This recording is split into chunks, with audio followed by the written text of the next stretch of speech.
messenger that I've been taking. Close your eyes, let's forget again. As you drag me down, I will take you in. What are you waiting for? Just surrender here tonight. What are you waiting for? As we go towards the light.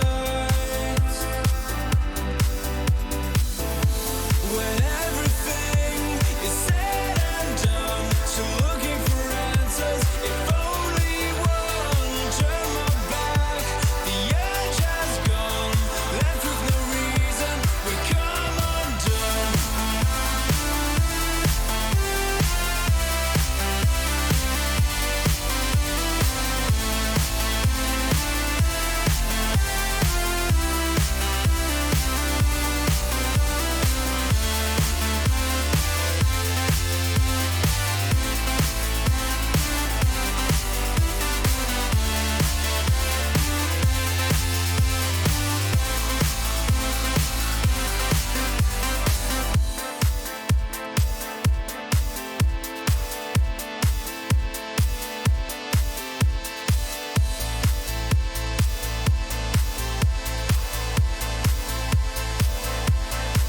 I am caught in your slow release. Seems like your traveler is eager to move me. My reflection will slowly fade to another time until my head escapes. What are you waiting for? Just surrender here tonight. What are you waiting for? As we go towards the light. When everything is said and done, so looking for answers. If only one turn my back, the edge has gone. Left with no reason, we come undone. Hello. The lighting not good in here. It's on top of his head. Yo, what is this, dude? Dude, what the fuck? Mic's too low. Okay. Music's too loud. I think. Hype train. Dude, what is this? I should do an XQC impression. Dude, what the fuck is this, dude? What is Twitch chatting, dude? Hype train, dude.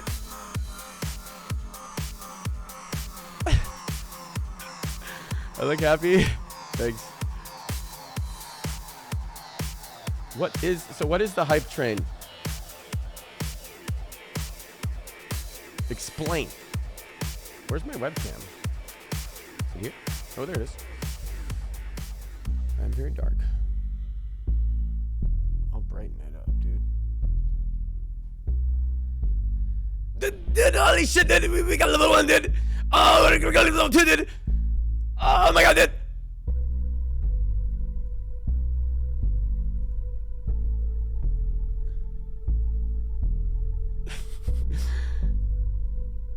Real voice. Wait, the fucking... Oh, I made the camera way too bright. What the hell? Okay, I need to make it too bright because the background's too bright. So like, I have to blow out the background like that. It keeps changing. Oh. I'm adjusting it, but it's also on auto, you know? It can stay adjusted, but it sometimes will decide to change. Dude, so I was just telling my friend how XQC talks, and then he was like, then I showed him XQC, and he's like, wait, you sounded just like him. So I realized maybe I could do the impression. Dude, oh my god, dude, we got level 2, dude. Holy shit, dude.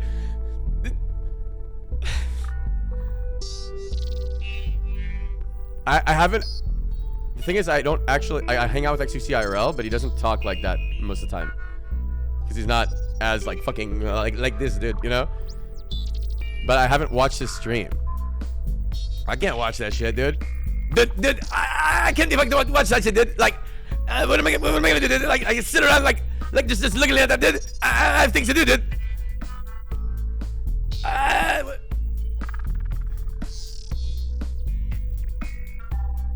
Is the mic blowing out a little bit? Like, it might be going into the red when I go loud. Yes. Okay. If I turn the mic down a lot and then do the impression, maybe it's better. Dude, I don't know. Oh my god, dude. We fucking hit level 3, dude. Look at all this fucking hype, dude. You can do everything, but like his tone or accent, your pace and shit is spot on. Oh, I need to get his accent. Okay. You can't hear me now. Yeah. Okay. Thing is, I need to set up my mic in a new way where it doesn't clip as much when I go loud. Because it clips if I go loud at all. Yeah. This guy, please add a compressor filter in OBS. Last time I added it and then it broke something. So should I just add it again? Let's see. So add filter. I'll walk you guys. Well, let's walk through it together, right? So I did this, and then I did this, and then I did this. And then I don't know what fucking settings I put, dude. But I just put it like that, dude. Like I just did the fucking default, dude. Is it helping at all, dude?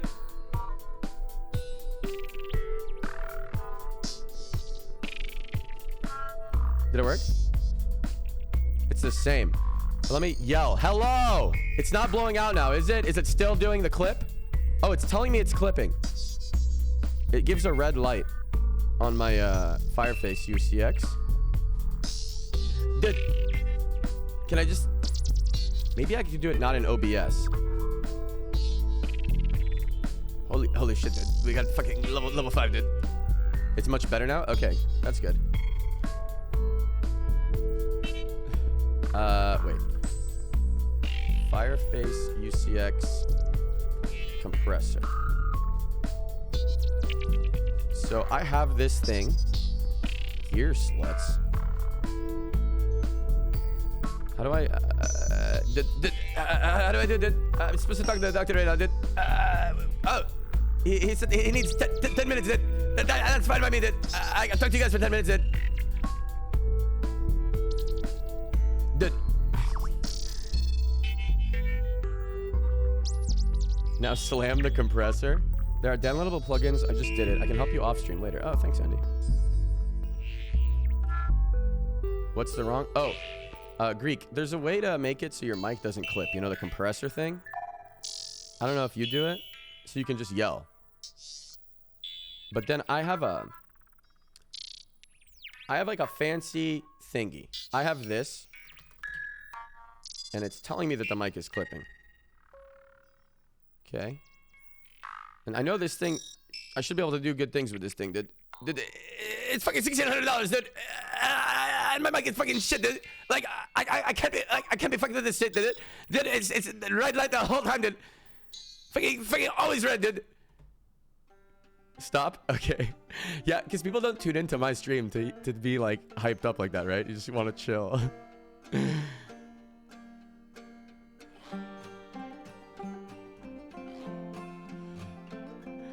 It's funny. It's not funny. I'm saying the funny thing is how different it is. That's what's funny. I like the songs. I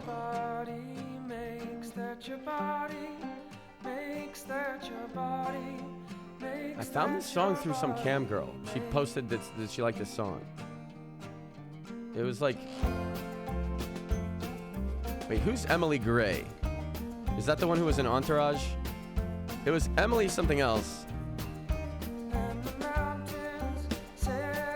Wait, are there two Emily?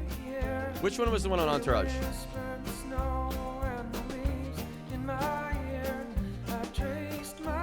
That's Sasha Grey. Okay. Sasha Grey on Entourage. So it was Emily Gray who liked this song. Thank you. Dude, final fucking level, dude. keep the hype going until the clock runs out, dude. Like, I don't know what the fuck that means, dude, but we're doing it, dude. Like, we got it. We got it, dude. Marm greater than Reckful. True. Marm is sick.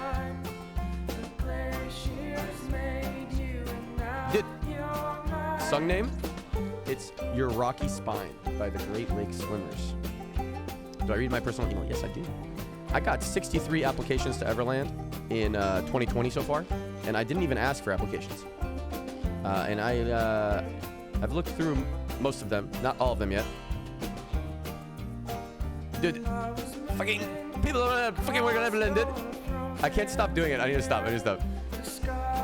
Just anytime I see like fucking mine is not an application. Oh, just asking for opinion on a game. Oh, yeah, I'm not gonna do that. Probably. I have an endless list of things to do that are just looking through applications. So then, just answering opinions on a game. I have to play the game or look at the game, right? Or like read the idea, dude. I don't have fucking. I can't do it. How many shrooms a day to put a frown away? I'm gonna talk to the doctor about shrooms. You guys are interested, right? So I take shrooms every single day. And maybe I've built some tolerance, but every single day I take it. But it makes me really happy. And I'm gonna talk to him about it because it makes me able to do simple tasks. Like I can just clean my room or do laundry, things that I can't do sober. Like I feel like I can't do it. And then it's easy. I can just do it easily. I don't have to think about it at all. It's kind of weird.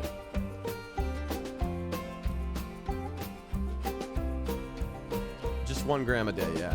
I take 1. When people are getting high on shrooms, they usually take like an 1/8, I think. I mean, like 3.5 or something. If they're getting like real fucked up. I take 1 gram. It's kind of high. When people microdose, they take like 0.2, 0.3. So I take 1. I don't know. Dude, I received a level 5 hype train emote. How do I use this shit? What is thank? Who am I thanking?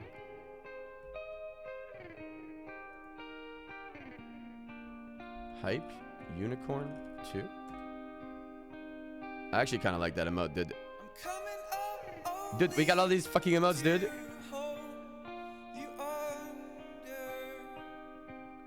Oh, you can like form the unicorn together. I don't like how Twitch presents all their shit. Like, dude, their syntax and stuff. It makes me cringe. So I'm gonna show you guys an example. Okay, so every single time Twitch posts anything on their Twitter, they do this thing. Gasp! Oh my God, this is the hype train. It just and they do this scroll down thing. It's gonna scroll. Yep, it did it every time, dude. They always do this scroll down and say the same word 100 times. They can't make a video without using this thing. I've never seen them post anything without doing it. Watch. Oh, it scrolled down. Holy shit, I've never seen that before. You know? Like, you would never believe that this is an over $1 billion company, dude. Oh, wait, we didn't scroll down. We didn't have enough time. Only 10 seconds. Let's do this scroll down here. It's gonna like scroll down and say one word over and over and we're gonna know. Fortnite, in Fortnite, oh my God! Dude! Oh, I actually know her. Selenity. The Storm.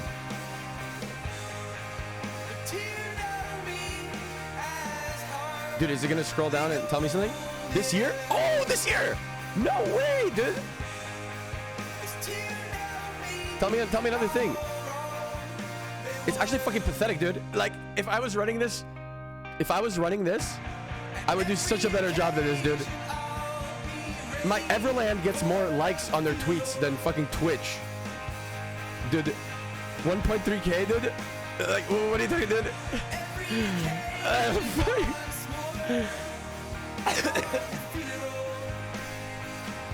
It's a random tweet. Yeah, still. I mean, they should get so many more likes, right? They're just doing a really bad job. Their goal maybe isn't interaction necessarily, but to get 400 likes on a tweet with 6 million followers is difficult. You have to, I can't craft a tweet. There's no way for me to type a tweet. I could log on their account and I can't think of one bad enough to get 400 likes. It'd be a challenge, but they do it all the time. These people, I mean, they should get a prize. I guess they do. They get a fucking salary. It's amazing. 300 likes. That's crazy. I could log in their account and type dog and it would get like 5,000 likes. You know, I just type the word dog and press tweet. You know, like what, dude? Like, I don't understand, dude. Prove it, dude. Dude, if they let me fucking log in, dude, they follow me, dude. Should I DM them, dude?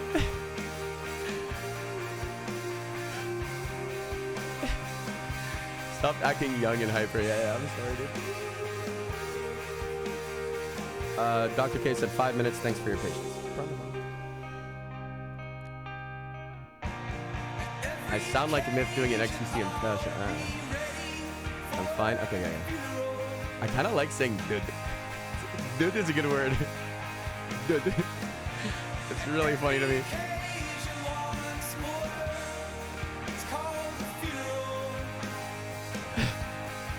Okay, why are we listening to The Funeral? We don't need this.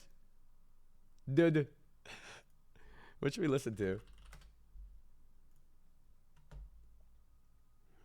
You guys want some happier music, maybe?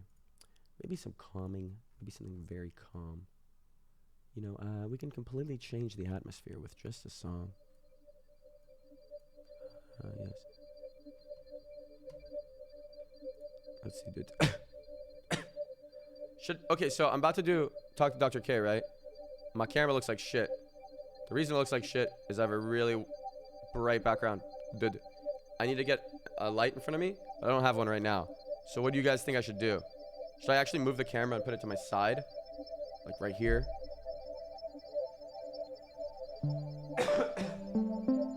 Or it's fine. Close the blind. I can close the blind. It's a lot of effort, dude. It looks like shit after, dude. Plus the blinds end up shaking from the air conditioning and it makes sound. It kind of triggers me and I won't be able to immerse myself in focus.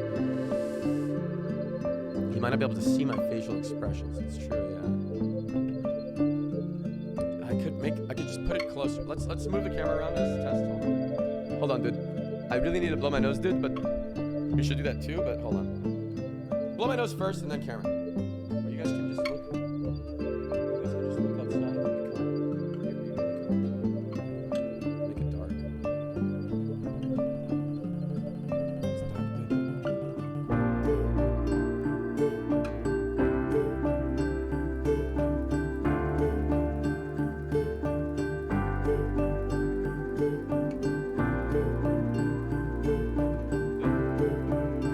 Before I blow my nose, I get the mic.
That song was by the band Air.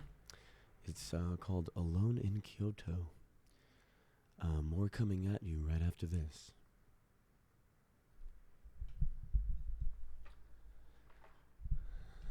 The mic is too quiet. I will turn it up. All right.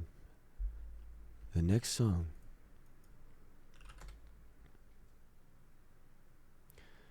I remember, I know I'm very dark right now, but I remember I was in Japan and I put out an Air song to a bunch of people just having fun in a park.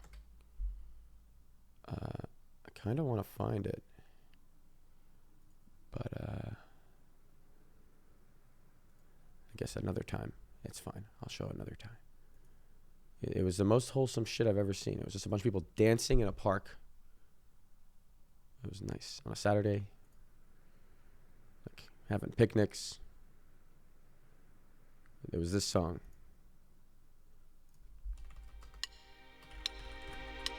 Wait, but it was a different version. Wait. Wrong version? Wrong version.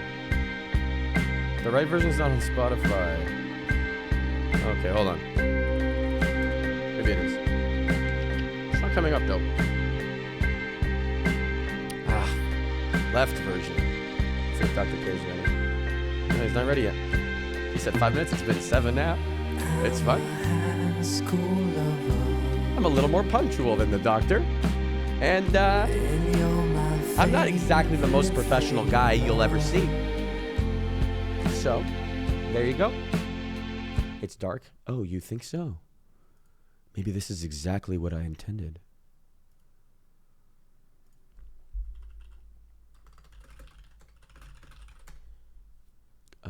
So guys, we can think about moving the camera for this because I will be this dark or the background will be really, really bright. Here are the options. It could be like this. Is this okay? Talk to the doctor like this. This is fine. I mean, maybe we don't have to move the camera.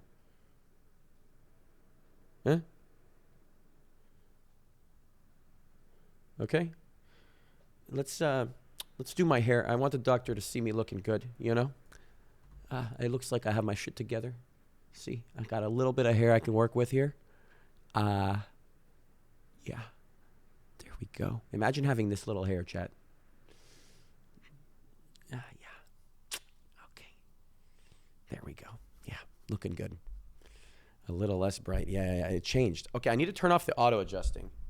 So let me see. I have to get behind the camera, but it's in a spot where I can't get behind it.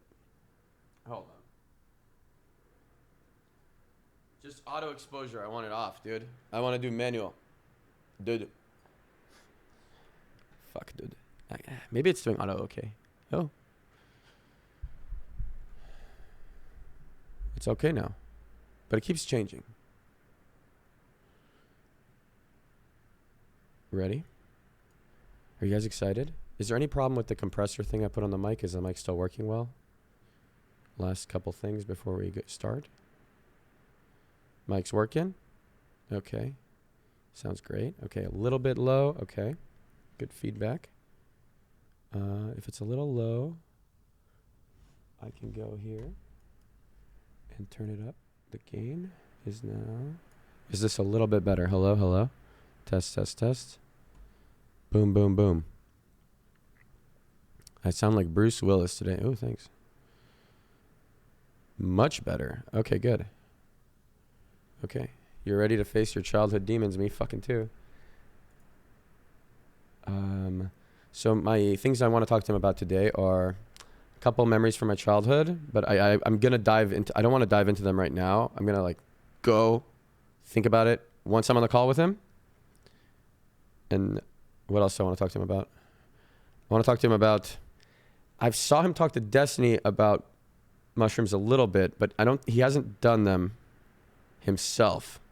Now, while he's read that they are got FDA approval for depression and it's a breakthrough thing, I don't know if he fully. I want him to do mushrooms. I want to convince the doctor to do them at some point. so he could really understand my perspective.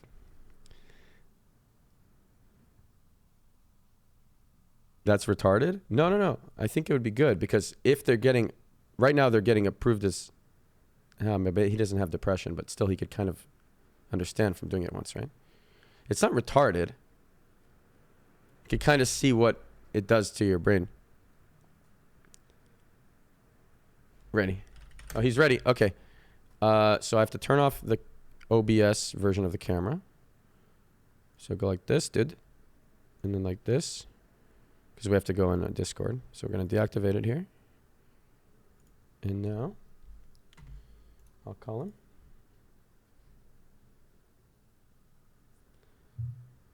Okay. Hello? Hey. How are you? Can we test our audio? Yeah, let's test everything right now. Yeah, great. Hey, what is a hype train? It's a brand new thing. I don't really know yet, but I could try to explain what my understanding of it is so far.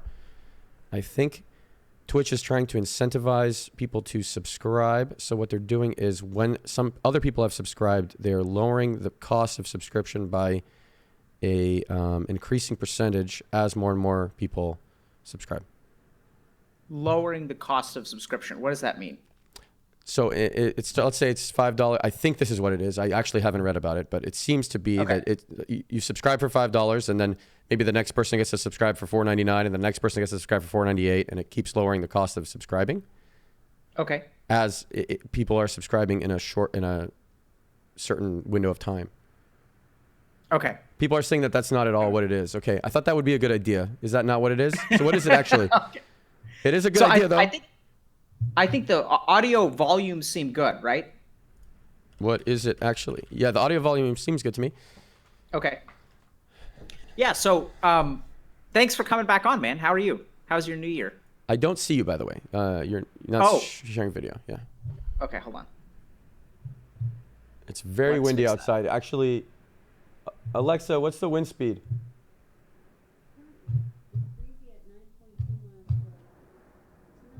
9.2 miles per hour.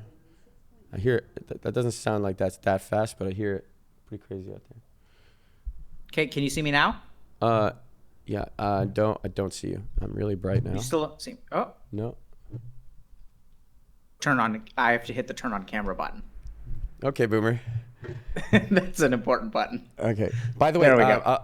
So I don't know if this is still the case, but one of my developers who watches your stream, he said he was watching you look at your own chat, and it looked like people were just typing Boomer in all caps to you, but they're doing an emoji, but you don't have the extension Better Twitch TV, or you didn't have it at the time to see the emoji. They're not actually typing Boomer to you in all caps. Oh, I thought they were typing Boomer to me in all caps. Isn't that a pretty fucking Boomer thing? Yes. Because so what's actually happening is they're doing this emote. You need to get... Oh, it's Frankerface Z, I think, maybe. I think somebody just enabled that. Because I see lots of, like, faces, man. This is like the black and white Boomer emote? Yeah, now you see it. Okay, good. Because last time... Somebody fixed that for me. They used to type Boomer to you in all caps. Yeah. Yeah, I thought that was just what they typed. Yeah. That would be rude, I think. I mean, is this less... I mean, I thought it was endearing. It's okay. All right, yeah. I sort of feel like I'm Twitch's pet Boomer. Yeah, Twitch loves watching you try to use technology. That's very funny to you. Yeah, I mean, I feel like a three-legged dog that people are cheering on. That's funny. I like that. So, I mean, I feel loved. You are loved. We're missing a personality like you in the space, because if it's just a bunch of streamers talking, interacting with each other, they're giving you hearts in the chat. When it's just a bunch of streamers talking, interacting with each other, and we're all living in this bubble, then it's I don't know the best way to word this, but we definitely get more caught up in all the negatives that result from being exposed to large groups of people, and forget to step back and think about it critically. Yeah. I mean, I think there's certainly a certain degree of myopia that happens, right? Like, so people kind of get super zoomed in on their life and their sphere, and it's really easy for toxicity to kind of get built up. Like, even if you look at spiritual communities, like if you go to a monastery and stuff, like a lot of that, like in these kind of, it's nearsightedness. Yeah. Okay. I looked it up. Yeah. Another word. So it's kind of like, everyone just kind of sees what's in front of them, and it can get to be, I mean, it can just become really toxic. And like, even when I went to these ashrams and stuff in India, like a lot of times there's just a lot of toxicity there and a lot of ego. And wait, the wind is so crazy outside. I couldn't hear you. I think my thing isn't closed all the way. Okay. OCD. But I'm gonna open it for 1 second just so the stream can maybe hear.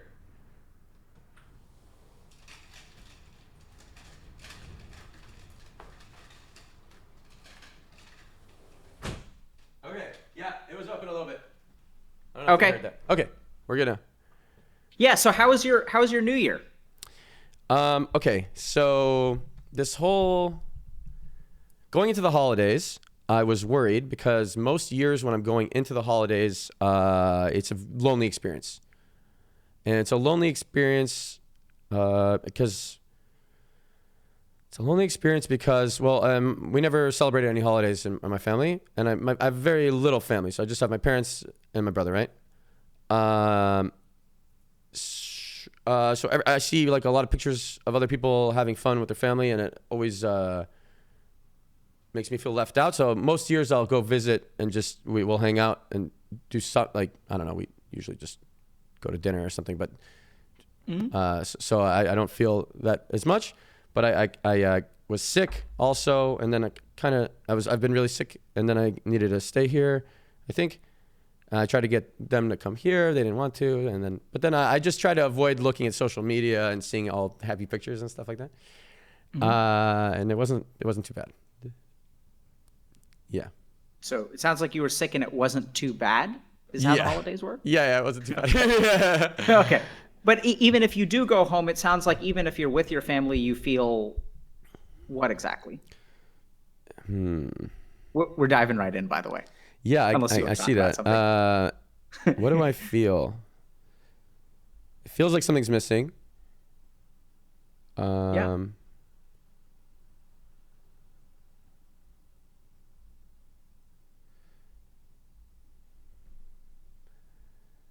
Huh. Wait, why is everyone doing this face? Are you guys scared? I saw it spamming really hard on the other side. Okay. I'm trying Let's not worry about Twitch chat. Yeah, I know. Maybe I'll close it so I can get more immersed. Because I saw it in peripheral.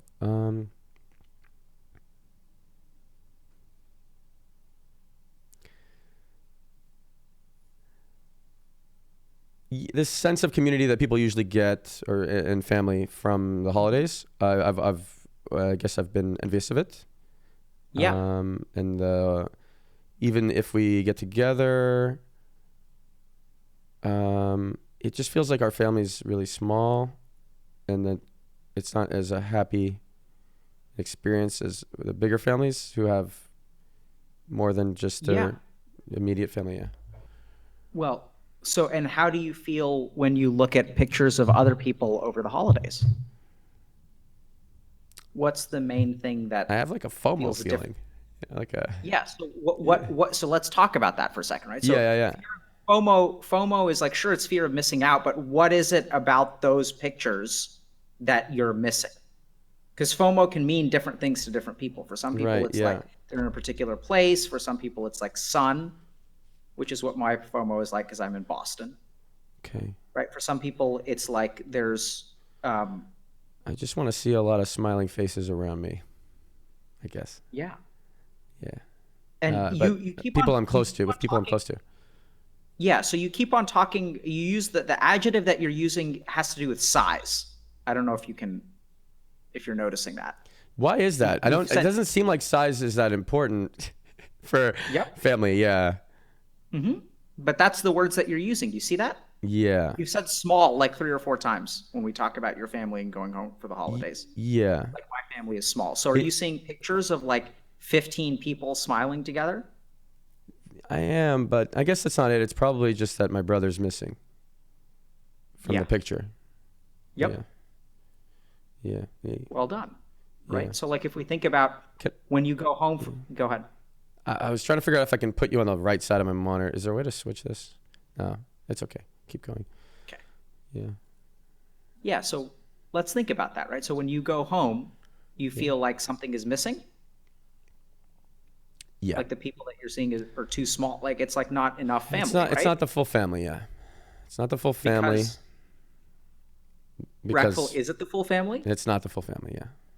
Yeah. So let's just think about that for a second, right? So the reason like you feel like something is missing during the holidays is because something is missing during the holidays. True. Yeah. This reminds me, I wanted to share with you because I thought of this. My dad wrote a book. He actually wrote several. But in the book, he had a fictional character who was based on himself, had a different profession, but the same backstory with my brother who, his kid who committed suicide. And then he wrote the actual experience of what it felt like for him when my brother committed suicide. And I wanted to read it to you. Sure. Yeah. Please. And when I was 16, I actually edited the book for my dad. So I read it all the way through back then because he didn't get an editor. I wasn't very good at editing. I can actually do it much better now. While I'm reading it, I would want to change some words around. Anyway, but yeah. Just read it. Sure. So let me pull it. Okay. Okay. So it goes.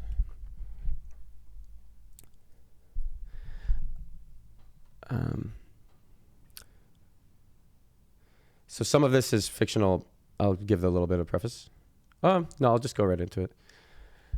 I tossed and turned in bed, but couldn't fall asleep, as every night since my personal tragedy happened in midsummer of that same year. My son had been suffering from a severe depression for several months, and I did sometimes fear the worst. So when my wife called me at work on that evening and said that his room was locked and he wouldn't respond to calling his name and knocking on the door, death immediately reared in my mind and my heart palpitated with a pang. I shouted, "My son is dead," and I started sobbing savagely and uncontrollably. My secretary drove me home.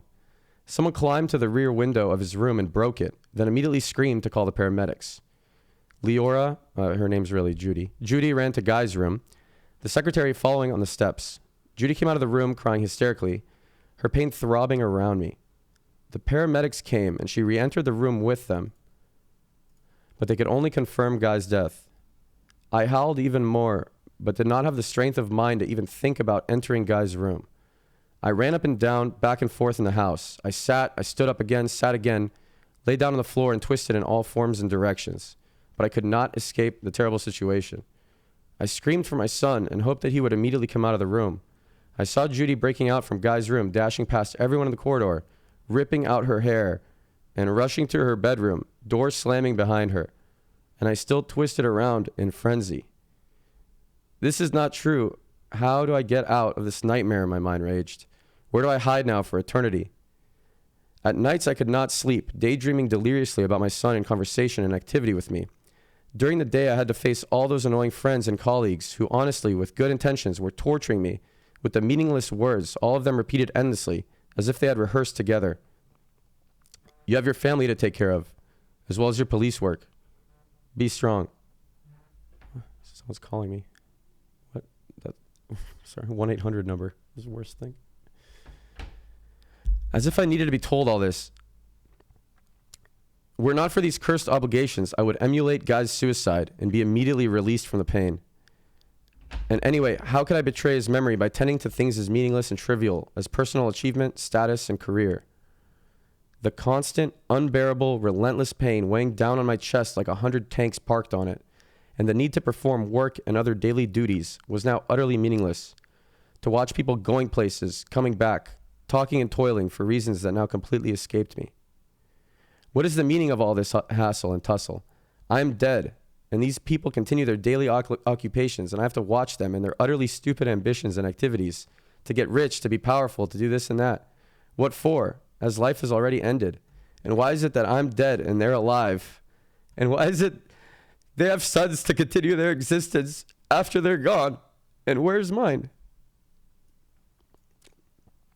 While performing my duties as a lawyer, he wrote police inspector, but it's lawyer really, I would feel sad, enraged, empty-headed, and exalted, concurrently or alternatively. Why can't I also depart after Guy? Maybe I will find him somewhere. But when I call him back in my dreams, he only signals that it was time for him to go on with his passage and not for me. I have family, duties, and a city's population to protect here. The same population who couldn't honestly give a fuck about Guy's death. Can anyone understand the city's treatment of me? As the weeks and months passed, black horror settled in my mind. My own darkness engulfed, sucked, and suffocated me. Inescapable misery constantly bashing my heart, gashing wounds of unbearable pain. Memories of my son melted my brain like butter in boiling vapor, driving me insane. And the worst was the impossibility, the absolute impossibility to run away and to vanish and disappear. There was nowhere to hide, except if blessed sleep came to me some nights after many hours of twisting in my bed. No appetite for food, for sex, or achievement whatsoever. No ambition to make even the slightest advance. Only the burden in my chest getting heavier every day, and the nagging dread that in time I will forget Guy and desert him. And so I continued living like a zombie, grieving not only the loss of my son, but mainly the loss of my old securities, of the confident man I used to think I was, of how I imagined I could make life happen. I'll stop for a bit. I can't fucking read it. Take your time. Slowly I began realizing that I was separated from life because my son was my life and he would never return. I had lost my connection to the part of myself that I could not, without my son, satisfy. And I mourned that part of myself which my son had reflected. I mourned for me. This was the unfolding of the simple realization of why I felt dead among the living. I went to the kitchen, took a sleeping pill, sagged back inside my bedroom, and sank into a welcome, dreamless sleep. That's it.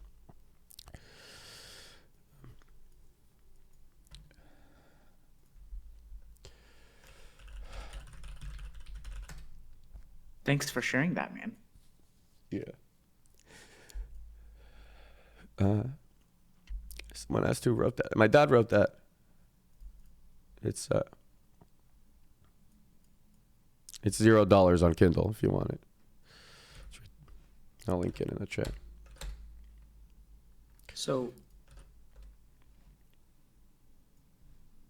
you want a second to process and feel? Like, what are you? Oh, someone said ad. No, I hate that people would think that. No, I'm not trying to make you money, dude. Anyway. What were you feeling as you were reading that? It's hard to explain because I think we talked about, you know how there's a split brain experiment, right, with the left brain, right brain. It's not my analytical side of my brain. It's not the left brain going off. It's the right brain, and it doesn't speak, yeah? So I just feel. It just happens. It just go, like it just start crying. I can't control it. I don't even think a thought consciously. Mm-hmm. So I don't know exactly what I'm feeling. I have to try to figure it out. Yeah. So tell me. But I'm kind of just, yeah. So the first thing is, I mean, so you've read that many times before, right? Yeah. Does this happen every time you read it? Yeah. And does this feel, let's start with just wide swaths. Does this feel good or bad?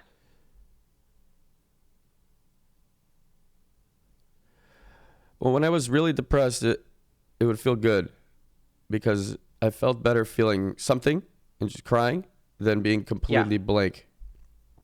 Right now it feels bad because I've been happy. You've been unhappy? I've been happy, actually. I've been happy. These last few weeks I've been happy. Except for around the holidays a little bit. Yeah.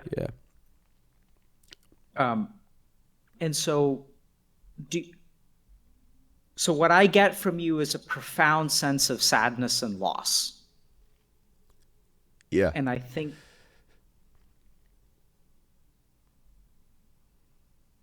the thing that I don't understand is how much of that loss is for you, how much of that loss is for him, and how much of that loss is for your dad.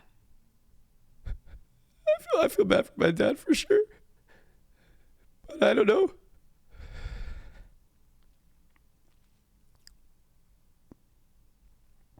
I don't know. So, Reckful, I have a crazy ass non sequitur question for you, okay? Yeah, sure. Do you want to have children one day? I always thought no, because I was scared they'd kill themselves. Yeah.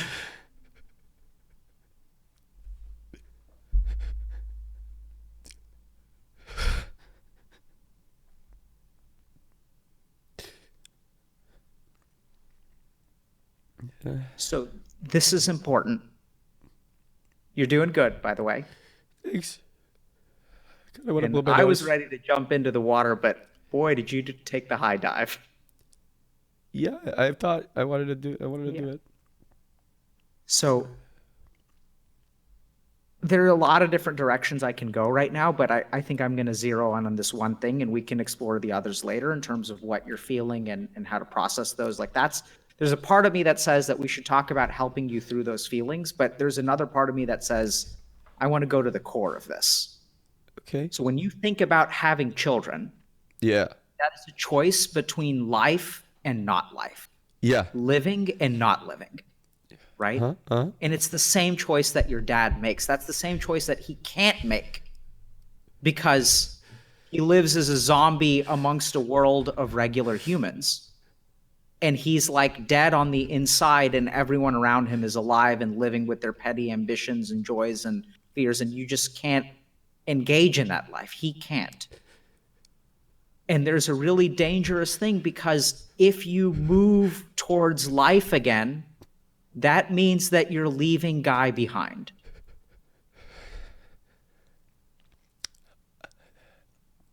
Why do you say leaving behind? I think that's how your dad feels. And if you go back and kind of read through I saw it, that. That's how he feels. Yeah. yeah. That part I don't fully comprehend that part. Yeah. Yeah, so I think to a certain the only way that I think that overlaps with you is in sort of the desire to have children or the lack thereof, because you're saying that like this is a part of life that I do not want to engage in. Yeah. Right? And scares his me. difficulty Yeah. is that he he can't engage in life because his son is dead. Yeah.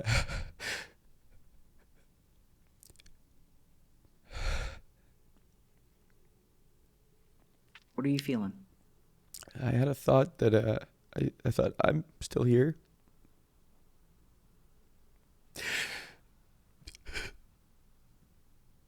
How do you feel about that? I don't know.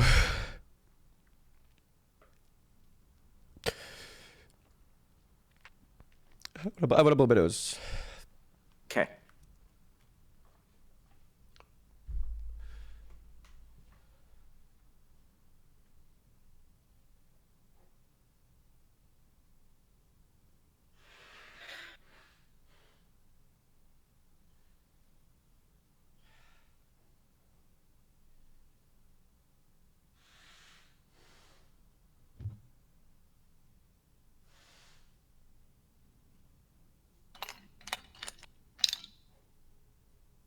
Gotta stay hydrated, chat.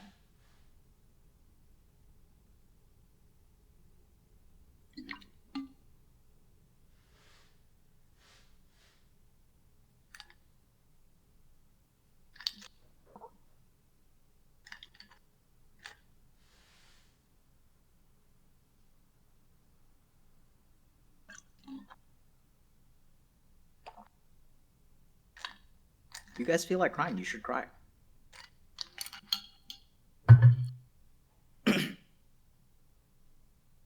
Just let it out, man. Doesn't do any good staying in there.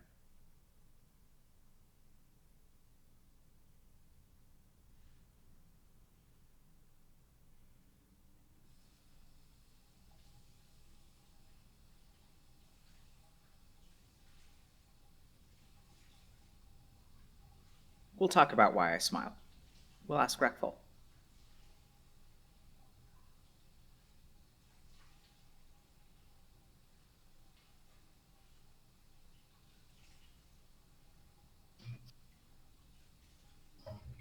Not a robot. Certainly not that. If only that were the case.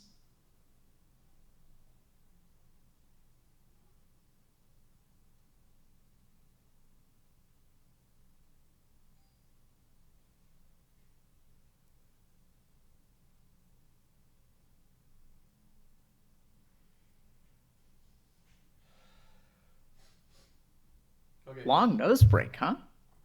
I washed my face too. Okay. I'm good.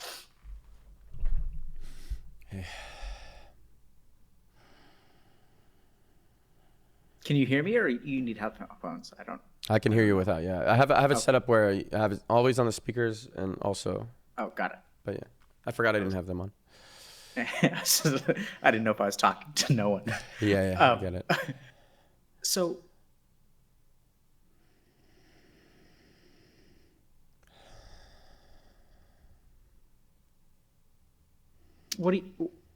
help me understand why you shared that today.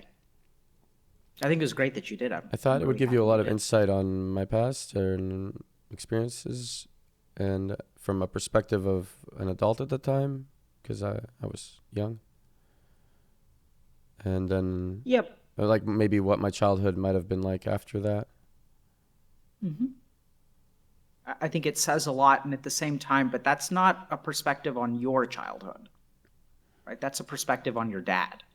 Yeah. And we can sort of infer what things were like. Yeah, that's what I'm saying. Yeah. But I'm a little bit surprised, to be honest, that he asked you to edit that at the age of 16. Like, that's some pretty heavy stuff. Yeah. Do you remember what it was like reading it at the age of 16? No. Okay, maybe I shut it out of my mind. I don't know. I mean, I'm sure it felt similarly. Mm-hmm. I mean, those are the first 7 pages. It's like maybe 200 pages. That's the opening of the book. That's like page 5 or something, yeah. Okay, interesting. Feels like a climax, just from a narrative perspective. Yeah. But, and how are you feeling now? What are you feeling? A little calmer. Something feels nice to have shared it. Mm-hmm. Feels like I got something off my chest. Yeah. What did you get off your chest?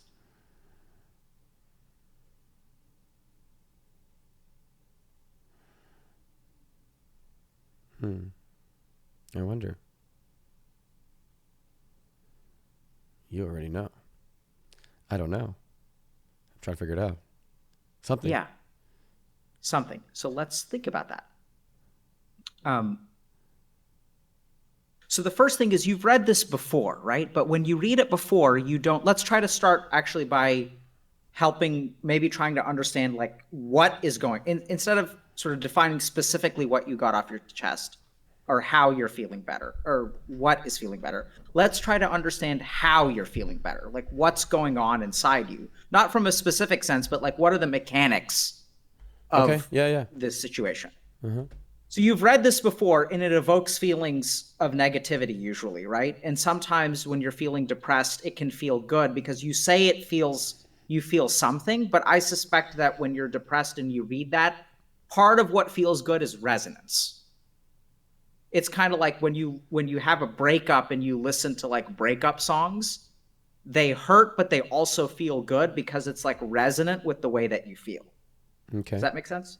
So it's possible that it, just feeling anything, I mean, very possible. The feeling of, you're relating to something. Yeah. So that like you're not, because if you think about depression, you're kind of alone. And to know that like someone else out there, shares your sense of like abject hopelessness about the rest of life can sort of feel good. And the fact that it was your dad can even feel good too, right? Sure, Because yeah. it's like, at least your dad understands or you understand. Yeah, it makes sense. And, Also, and I listened to a lot of musicians who shared similar thoughts when I was in high school. yeah, so Yeah, yeah. we look, as human beings, we look for resonance.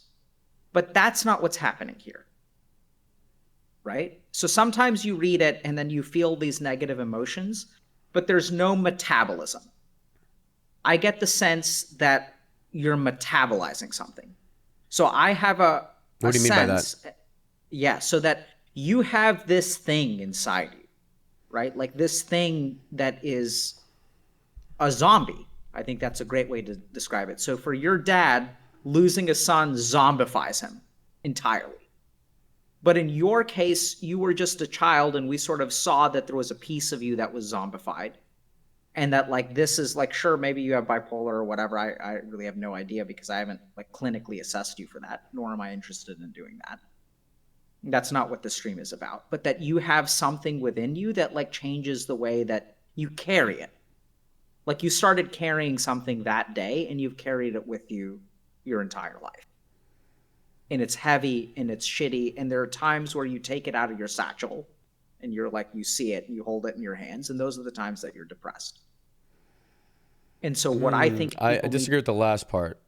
Okay. Only when I'm holding it in my hands, you think I'm depressed? No. I don't think only when you're depressed is when you're holding it in your hands. Okay. I don't think that those are necessarily the same, but Okay. I think that some of your depression relates to that, or when you get into that depressive mindset, that your mind gravitates towards those thoughts or feelings, or that those thoughts and feelings lead to your depression. I think there's some kind of connection there, but it's not exclusive, if that makes sense. Okay.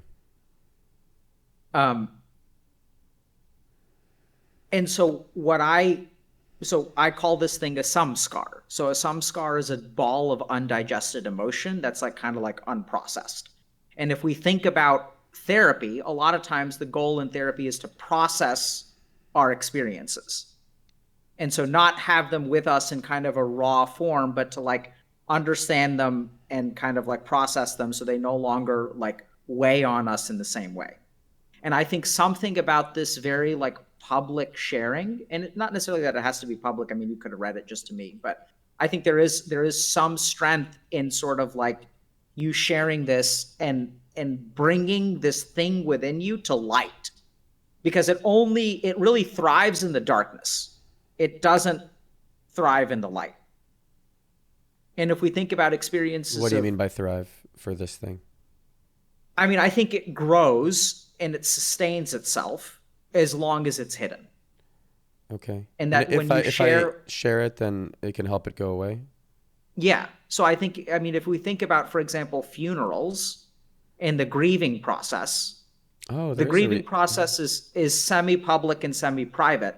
But for some reason, human beings have evolved in basically every culture that when loss happens, we share that grief, and that somehow has like a better impact. Whereas when you have a loss that's very private and no one else knows, it like digs deeper. So I don't know exactly how that works. It's just sort of like a anthropologic principle. Yeah. I like that analogy to the funeral. Yeah.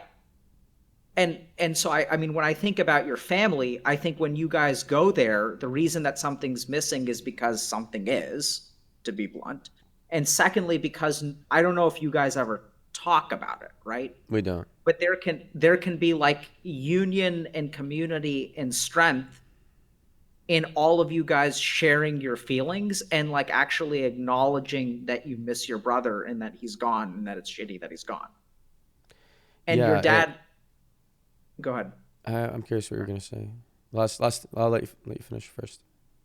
And the last thing is that you know, I think that your dad lost his son, but he also lost a son. And I think it's fine for you to not be able to live for power or promotion. But I think there's plenty to live for with you and your other brother and presumably his wife, your mom. right? I'm not saying that he is not allowed to feel devastated and destroyed and like he wants to escape. But like, let's remember that, because I remember feeling this way when I actually, so when I lost my dad, my grandmother kept on wailing about how she lost her son, she lost her son, she lost her son. At some point, I got pissed off because I was like, you still have 3 children that are alive, and you like, and one of them is your son. Mm-hmm. And it's sort of like she never kind of, and it was almost, I don't know how much I'm, interpreting things, but I could almost see the pain in my uncle's face that like Yeah. she felt like she had lost everything. Makes sense. Yeah. And so I think that there's, I get that your dad is feeling grief and devastated, and I can't really know what that's like, and it's easy for me to say, there's a way forward, but I think definitely in your case there is, and hopefully in his case there is. And people have lost children before, and in my grandmother's case, like, I know that she can still find joy in the world with my dad passing away because I'm alive and my brother's alive, and she likes my kids a lot. So she happens to think that my oldest daughter is my dad reincarnated. Wait, so she's a great grandmother? So. Yep. Okay. So she's old, and we just saw her over the break when I was in Houston, actually. Uh-huh. And so I think that there's still joy. And people in chat were wondering why I was smiling when you were like devastated. Like, what do you feel when I smile, Reckful? I assume that when you're smiling, something clicked in your brain a certain way to treat my situation. Okay. That is sometimes true. But most of my smile doesn't come from clicking, because that's like analytical. And it also doesn't come from treating. I don't smile because I think I know how to help you. I don't smile because of a particular thought. I smile because I have hope. I have smile because when I look at you, I smile because when I look at you, I see someone who's starting to like unzombify. Mm-hmm.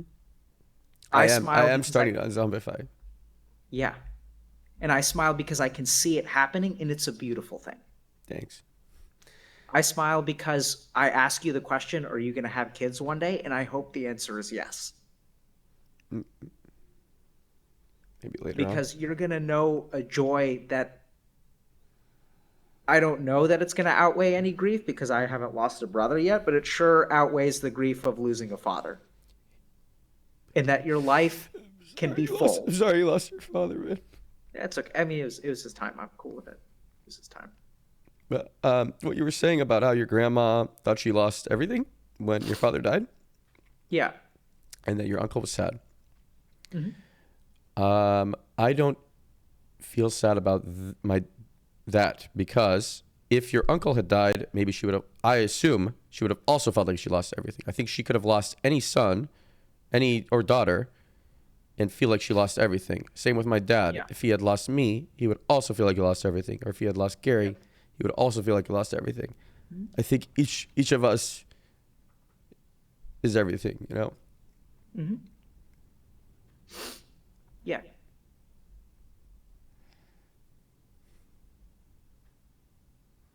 But that's why I smile. Why are you smiling? Yeah, because I'm relating to you. What are you relating to?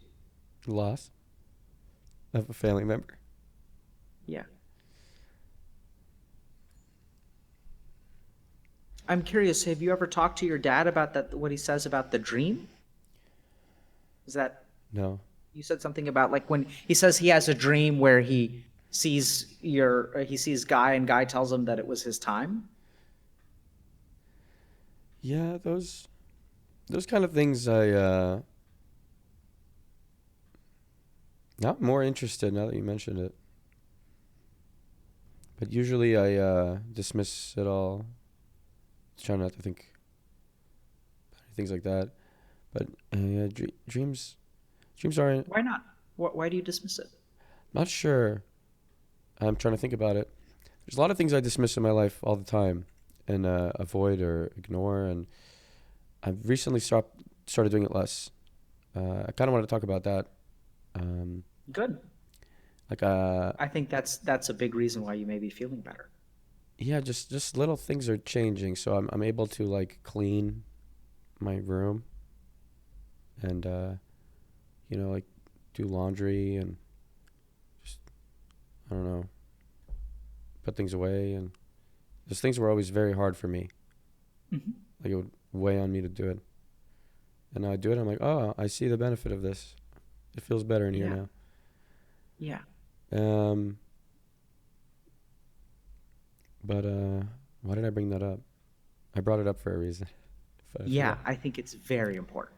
Okay. So, Reckful, I think what you're starting to do is become whole. You're starting to become a complete person. And so far in your life, you've lived a life of two-facedness because you've got the zombiness within you, and then you try to live this life outside of it, right? Like it's a struggle between pushing that grief down and pushing it away and trying to forget and trying to twist away in a direction that you can never twist away. Yeah. And then you try to build this life that everyone tells you you have to build, but it's not authentic. It's not complete. It's like on or off. And so life is not complete or whole. And what I see that I think is actually like what I'm hoping for, and I think I see it, is that you're starting to integrate. You're starting to let these feelings kind of come out, and you're accepting them. You're accepting your loss in a way that, you kind of didn't have a choice. But like, I don't know that you've ever really accepted it, and I think you're in the process of accepting it. Having a choice, I think, would be even harder, because if I felt like I could have saved him, that would weigh on me more. But No, I didn't. I mean, I don't mean, I felt like I was too young. You didn't mean that. What do you mean? Yeah, by so have I a don't choice? mean like, so I mean, so you don't have a choice in losing him, but you do have a choice in letting him go. Yeah. Right? I don't know if that makes sense, but it's not that letting him go means that you don't love him, and it's not that letting him go doesn't mean that you miss him and that you envision a life where, because I mean, this is the thing, right? Every time you look at a Christmas photo of like the four of you guys and everyone's smiling, there's like one person missing. And that's going to make, I mean, you're empathic, and you're going to look at those smiles, and you're going to be able to tell that in that Christmas photo, no one is smiling genuinely. Yeah. And when you look at other photos and you see those people smiling, you can tell the difference Smile between with their eyes. Yeah, right? Yeah. Genuine smile or fake smile? Fake smile. Yeah, right? What's this? It's hard to look at it, dude. That's a real one. There it is. Yeah. Right? You can tell. And so when you are home and everyone goes through the motions, it's because there's the thing. There's this like miasma of something missing. Before we continue, is there anything wrong with the mics or anything you guys can, everything's perfect? I haven't checked you chat. Yeah. Check more. Yeah, I think everything's fine on my end. Okay, good. Okay. So where was I going? I was talking about how I can start doing laundry and things like that. Yeah. Oh, okay. So I was listening to you talk to Destiny, and you were talking about how everyone has been asking you about psychedelics, and I was assuming it's because I brought it up, and that it's a little bit annoying for you actually that everyone's asking about psychedelics because you don't view it as the way to climb the mountain, right? It was yeah. Yeah. Because it just kind of gets you to the peak of the mountain right away, and you want people to more slowly learn with meditation and some other ways to how to calm their mind, something like that, to climb the mountain. I heard you explaining it to him. Not saying it how you said it exactly. But I want to say that I think that psilocybin saved my life, because since I wouldn't have had the patience from a state of depression to believe that I could be happy. And since it got me to the top of the mountain right away, and I saw happiness, and I realized it was possible, then it gave me hope. Yeah. I was wondering what you think. Wonderful. I was wondering what you think about that.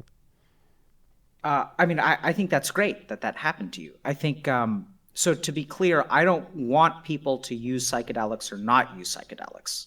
I think so. Here's what I think about psychedelics. So the first thing to understand is that there's a new wave of treatments being studied in psychiatry. Psilocybin, MDMA, ketamine. These are traditionally like drugs of abuse, but they're not like necessarily euphoric, right? So ketamine and psychedelics aren't necessarily like euphoric. MDMA is euphoric, yeah. Yeah. But and so we're starting to realize, like as a scientific, psychiatric, and neuroscientific community, that these have therapeutic value. So I don't dispute that at all. I've had patients of my own who have had, so one of my patients has had an opiate addiction, or just all kinds of addictions, since the age of 13, and he's like around 30 now. And he's comfortable with me sharing this general stuff on the internet. Because he wants to, let people know. And so he's been struggling with all kinds of treatments, has seen like all kinds of psychiatrists and stuff, including myself, and was still struggling. And then went to down to like Costa Rica or something and got treatment with ibogaine, and it was like transformative for him. What's and so ibogaine? I think these things, ibogaine is like it's like an herb that is like sort of hallucinogenic. It's like ayahuasca? Sort of, but the other thing that ibogaine does is reduce the severity of opiate withdrawal symptoms, which can make people feel like they're dying. Oh. So opiate withdrawal is a really, really like painful process, but it also has psychedelic qualities. I'm not advocating for its use. It's not FDA approved. There really aren't many studies around it or anything like that. But it's not that I want people to do something or I don't want people to do something. I think there's clear evidence that there's value. And I think that there are shortcomings. So, for example, I went and I hung out on my Discord the other day, which is actually really cool. So I didn't realize that our Discord now has like thousands of people in it. Yeah, you guys should hang out on there. And so I was like, wow, like let me just go hang out, because I used to hang out on my Discord all the time when there were like 8 people there in like 2019. But, and so I went on there and people were talking, and this one guy mentions, he says like, yeah, I think like psilocybin is great because this one guy lost 200 pounds after using psilocybin. I thought that's a cool. That's a friend of mine. He was like, oh, okay, yeah. So I think they mentioned something about that. And so they were kind of talking about debating like the benefits of like meditation or psilocybin, and if you can get there with psilocybin and lose 200 pounds, and this guy lost 200 pounds from psilocybin. Yeah, I introduced him to it. So then why bother meditating? And I think that's fine too. So like I'm not disputing that people have had positive experiences. In fact, the data suggests that people have positive experiences with some of these substances. The question is, what is the probability that someone, if I take 100 people who are overweight and I give them psilocybin, what is the probability that they'll lose weight? You're asking me? Yeah, I mean, I think that's the question. I think because you're asking this question that it seems like you have never tried it. I've never tried psilocybin. Yeah. So if you had, you would think it's pretty high. Because it helps you step back. Saying, yeah. Maybe you're not saying it's low, yeah. Because it helps you step back from your day-to-day perspective. And day-to-day you might be thinking something like, oh, I really want cheesecake or a Snickers bar. But then if you are on psilocybin, you're looking at your life as more long-term. And you're thinking, oh, if I don't eat a Snickers bar or cheesecake right now, I'll feel better in the future. And you can really feel it. You can really see that that's true. And that's why it helped my friend lose 200 pounds. Yeah, so I don't mean that question. So I recognize that oftentimes people who ask those kinds of questions imply that the number is low. I'm not implying that the number is low. I'm actually asking. I wasn't necessarily thinking you were. Okay, so what do I think the number would be? I mean, I have no idea. I think the number would be, I don't know. Okay, we need a base. I think it would be higher than if you gave them any other treatment. Possible. So, for example, like there's one study on MDMA where they just took normal, healthy people and they, in a controlled environment, it gave them MDMA, and they had therapists like process whatever they experienced through the MDMA. Yeah. And then something like it was a small sample size, so like 25 people, but like 80 or 90% of the people thought it was one of the most positive experiences ever in their life. Yeah. And I think none of these had any history of MDMA excuse. So use. So they kind of like, they ranked it up there with like the birth of their children and things like that in terms of like how significant it was. Yeah, it could be mind opening, I think, 'cause it helps you remember how much you love other people, things like that. But MDMA, you can't really take that all the time. So yeah, it'd be like a once in a while transformative experience. But if you take it all the time, I think it destroys your serotonin receptors. Whereas with mushrooms, there haven't been enough studies, but you can take it way more often, and it doesn't have adverse effects that have yet been documented, right?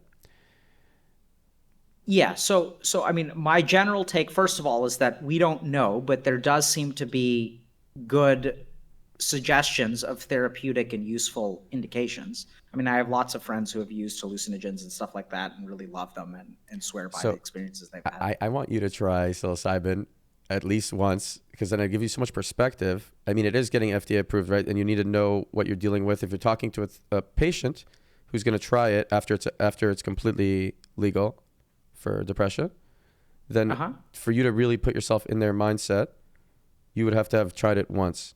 And I think if you try it, and I it would make me really happy, because then I feel like I can dive deep with you and relate. So let's just unpack that for a second. Do you think you'd be open to that? I'm open to talking about it. Okay, great. So let's first start with, do you think that, let's start with this. You're assuming that you have a very important assumption, right? Which is that if I have an experience myself, my ability to help other people is improved. Yes. So I agree with that assumption. So part of the reason that like I work and resonate with gamers as opposed to people who are addicted to heroin or alcohol is because I know what it's like to play video games for like 16 hours a day and have my life go nowhere. Yeah. Whereas I haven't had quite that experience with alcohol, and I think that those experiences are different. So I agree with that. And at the same time, you've also related to loss of a family member, and that helped me talk to you about that. Sure, but I think the loss of so my experience of losing my dad was very different from losing your brother. Still, yeah. So I would say that. Yeah, go ahead. I think it was actually very, very different. So this, I think, is one of the dangers, right? Is that you assume that my loss was similar to your loss, but I don't think it was similar at all, because I barely grieved for my dad at all. And it was kind of a weird. So I was very sad for a brief period of time, and it was grief, but I kind of watched my grief in a very detached way and really wasn't very, I mean, I was upset. Like I felt the sadness and I felt the loss, but I also was bizarrely detached from it in the same way that you're sort of describing in psilocybin. You're like, oh, I don't want to eat a Snickers bar, and your power, like the power of that Snickers bar to alter your life and your thinking is low. And that's how I felt about my dad's grief, that I was grieving, but I saw everyone around me being affected, and I just actually felt a deep sense of peace underneath all of the grief. I felt like a really profound, and it was one of the most positive, transformative experiences for me in terms of like securing me in my meditation practice. Why did you feel a deep sense of peace? Did you feel a sense of peace because you were able to deal with it so well? I don't think I was dealing with it is of the mind. So the reason that was so powerful for me is because there is something that I found within myself, which was calm and neutral and peaceful, which sometimes when you meditate, like if people have been meditating on my stream and stuff like that, and even when we meditate, sometimes you can find some degree of like this weird, like no mind, peaceful place. And I thought that would be shattered by grief, because generally speaking, the more emotional I became, positive or negative, the more you shatter kind of like this peaceful meditative state. Does that make sense? Maybe not. Okay. No, it does, because you talk about how the meditative state is when the mind is off and being emotional. Yeah. The mind is on. So the really fascinating thing is I saw that thing within me that felt like blissful and peaceful was there, despite the grief. So my whole understanding of like mind and this thing being separate, I had read about it and I had experienced it in a lot of different ways, but really crystallized during that part of my life. When I first saw my dad's corpse, and like I was overwhelmed that like, that's it, he's actually gone. And you can see him. And I remember like touching his face, and he was like cold, like an ice cube.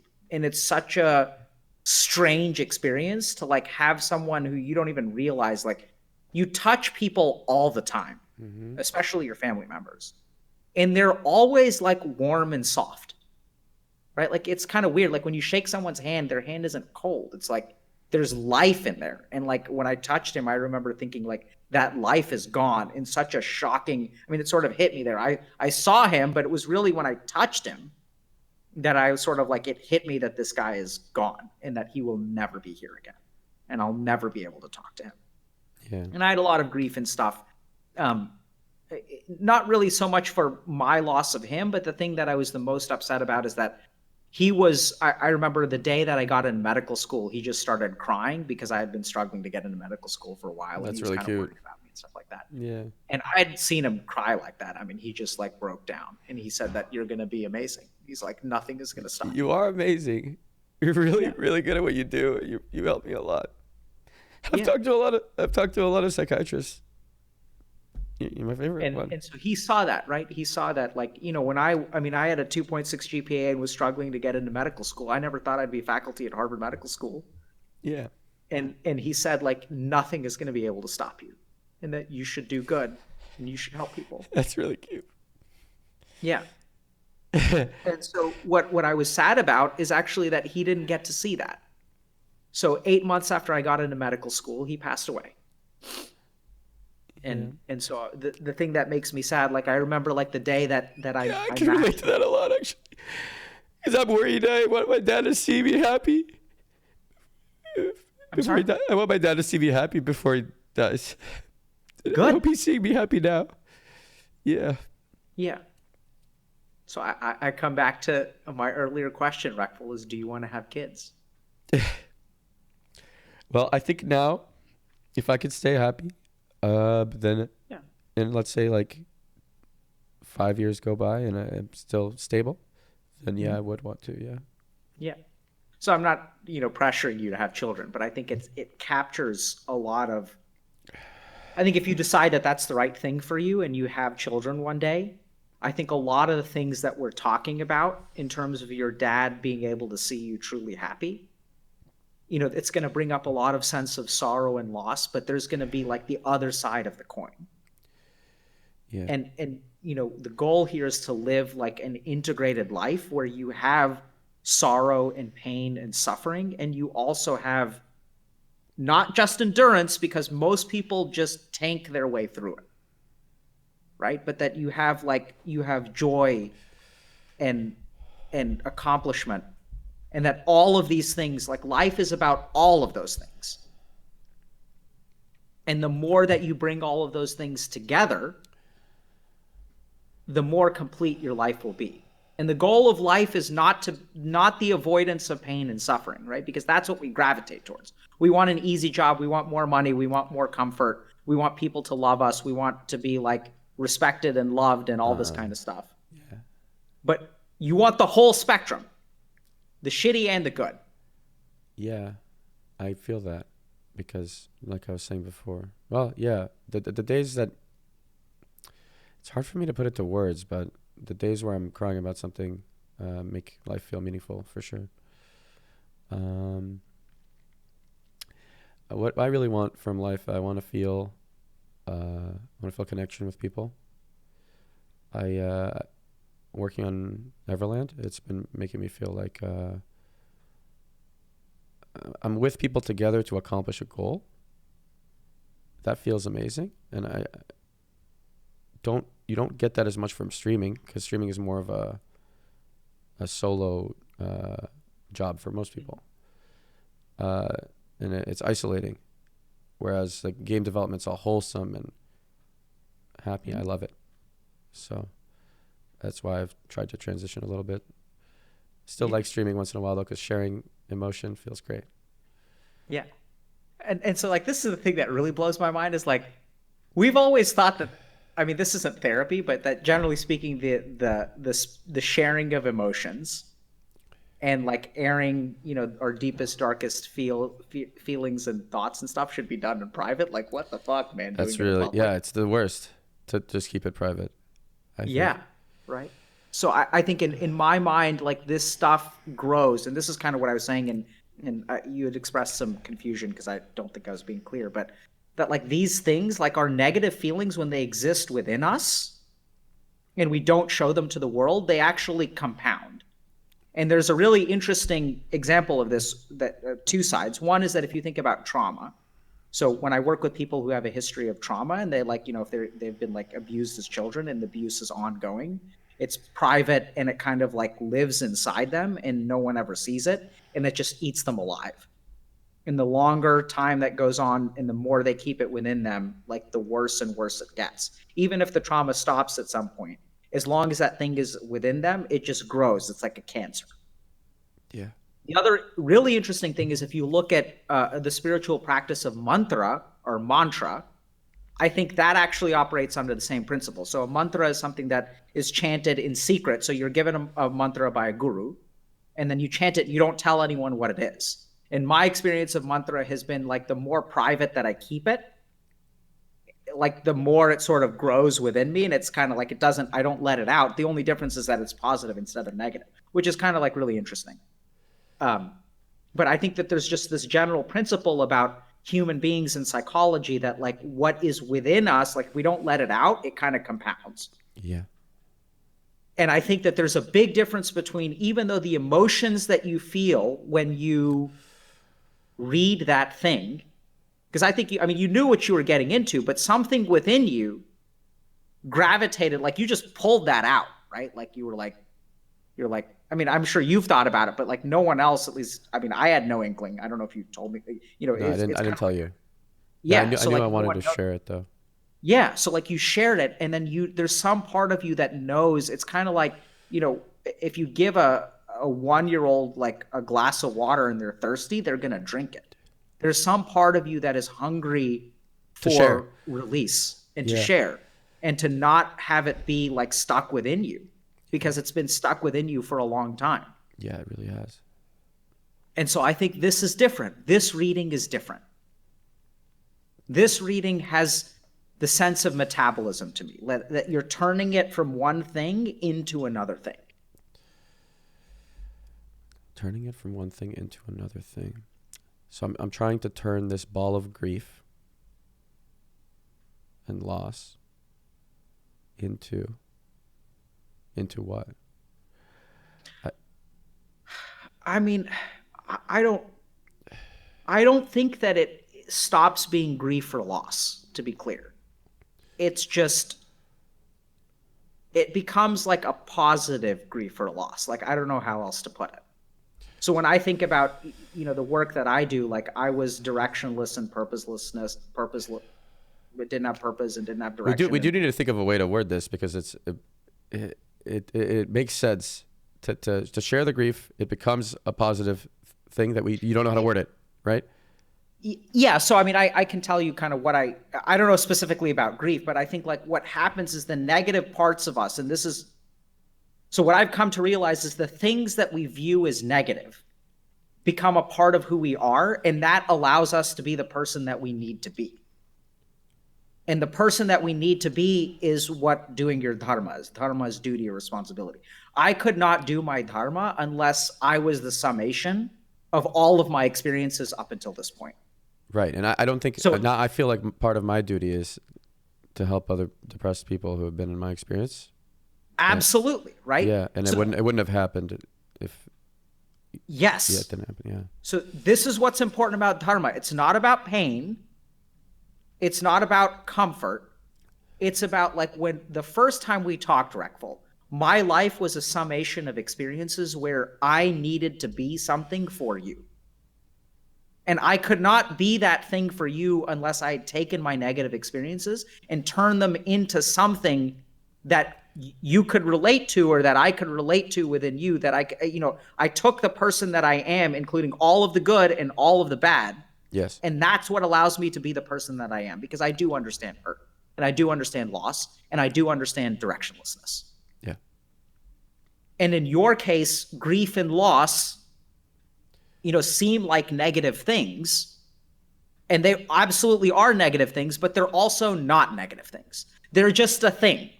And whether it's negative or positive is a value judgment that the mind places upon it, which you should understand, since you've done psilocybin, that negative and positive is not real. It's what we attribute to it. And that a thing is just a thing. Somebody just gifted us a bazillion subs on my stream, and I don't even. Charlotte. Thank you for that, by the way.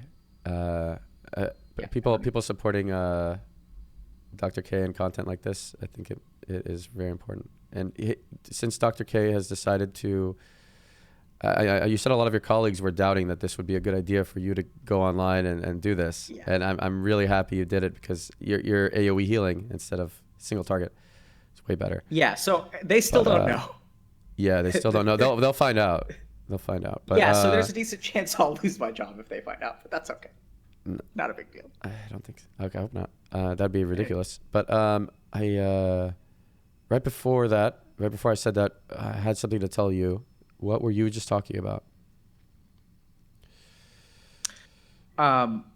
Well, so earlier you were asking me about psilocybin, and then we kind of got off on the tangent of grief and loss and dharma purpose, like understanding that just before someone gifted a bunch of subs to you. Oh, that there's no difference between positive and negative. That those are value judgments that we apply. Yeah, this gets a little difficult for me, because we can start. You can say that about more and more things in life, that there's no such thing as this, right? There's no such thing as the United States. We made it up, right? The borders we made up in our head, right? And we just wrote it down that it exists. Or there's no such thing as money. It's just numbers that we write down that exist because we wrote them down. And companies, no such thing, right? I mean, sort of, right? Yeah, we could say there's no such thing. You could keep saying there's no such thing about a lot of things, but these things are intersubjective things do they exist for us, but objectively they don't exist, right? No, so what I'm talking about, so I'm not talking about I know. It's a little different. You're saying there's no such thing as a positive or negative experience. It's what we attribute to it. So... And somebody else, people are just gifting just gigantic amounts of subs. So thanks, low DPM. Thank you. But like people are gifting like 50 or 100 subs. That is insane. Anyway. So thank you guys.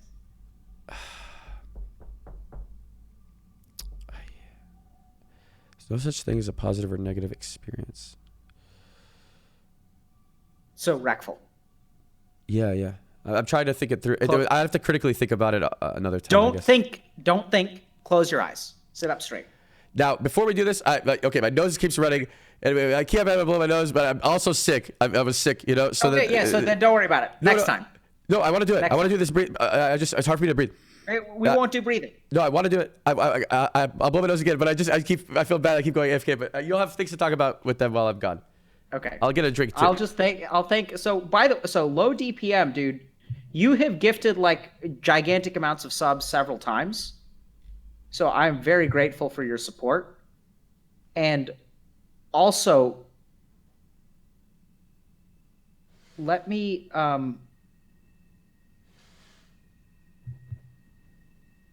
I don't know how to delicately ask this, but do you need help? Because like something tells me that if something is resonating with you and this deeply and you need help, just let me know. Right? So I'm not trying to say that I don't appreciate your support, but like there's a part of me that just wonders a little bit about, what, like, is it just that you're just a super positive, supportive person who wants to see the world become a better place? Like, I can completely understand that 90% of the chance is that that's what's going on. But there's a small part of me that sometimes says that the people who go out of their ways to help others are the ones who have felt hurt really bad, right? So if I think about like people who do like trauma support and things like that, they're people who've experienced trauma before. And so there's a part of me that actually like feels some strange sense of compassion. Like I'm very grateful for all the support you're providing and stuff like that. But at the same time, like I just wonder, because a lot of times pain and suffering can turn into something really positive, I mean, that's exactly what we're talking about. But if you do need help, let me know. And it's okay to need help. And thank you. So, yeah, I'm talking to Reckful's chair.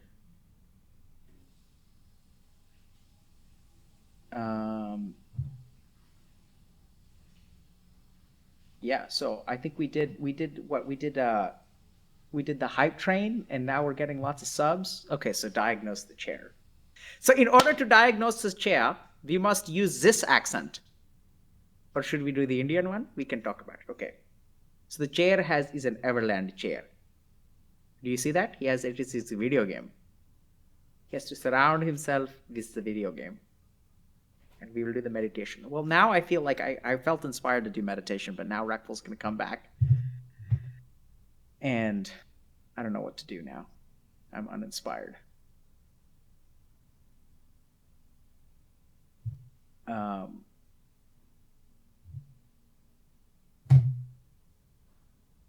Because I feel like sometimes I get inspired to like teach meditation, but now it's like the rhythm is broken.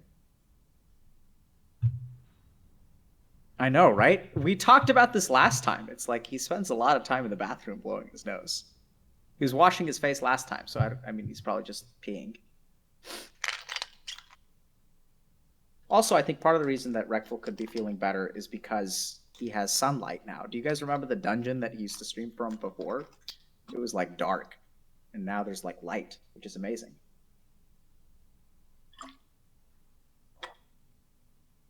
If you guys feel depressed, you should get your vitamin D checked. Go talk to your primary care physician about that. Very common, especially in northern climates. Also, if you're dark skinned, so if you're like have dark skin, like you're Indian or Hispanic or Latino or African American or whatever, or Southeast Asian, Filipino, and you live in like the northern hemisphere, you have to be careful because our bodies are very inefficient at producing vitamin D because we lived in climates where there was a lot of sun exposure. So if you live in a climate where there isn't a whole lot of light, chances are you're more vitamin D deficient than your Caucasian friends. So if you're like Scandinavian people have like very good vitamin D production because they just don't get a whole lot of light. Whereas like people who are brown, like myself, have very poor vitamin D production. So get it checked.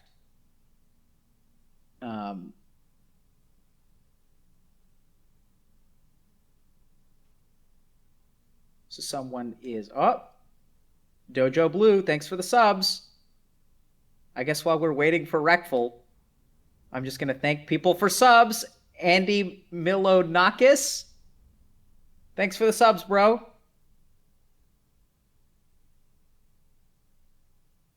Andy.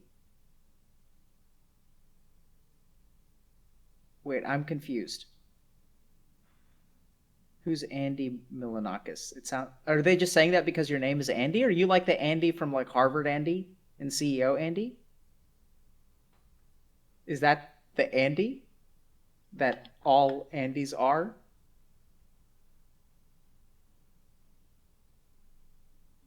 So you're the Andy? Yeah, that's what I'm wondering. Like, anyway, you seem to be a famous person, so thank you for your support.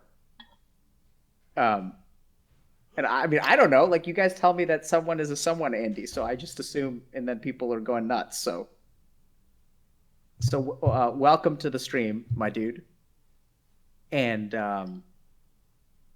you're the Andy. I mean, what are you guys? What are we doing? One sec. I'm back, but I just spilled orange juice on my carpet. So one sec. Okay.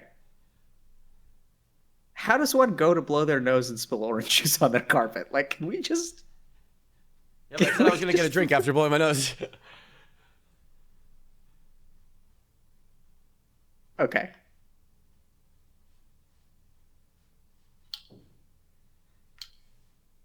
Oh shit! Sorry. It's just because I wanted to read chat. And Anyway, I was gonna like get all ready to meditate, but now I feel like my rhythm is broken. We can finish our conversation about psilocybin, then maybe we can meditate. Yeah, I think we're talking to LS soon. Okay. Okay. Sorry, but I was gonna meditate in a particular way, but I forgot what that was because I just got thrown off base. I was thinking maybe we could just finish our conversation about psilocybin, and that way. I've been doing that breathing exercise you told me. This. Yeah. Good. How do you like it? I'm not sure I'm doing it exactly correctly. So can you do it one time? Yeah, sure. So show me what you're doing. Actually, let's start there.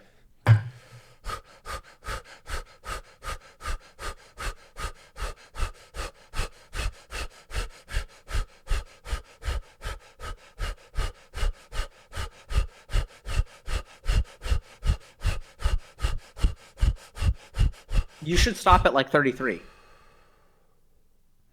Good.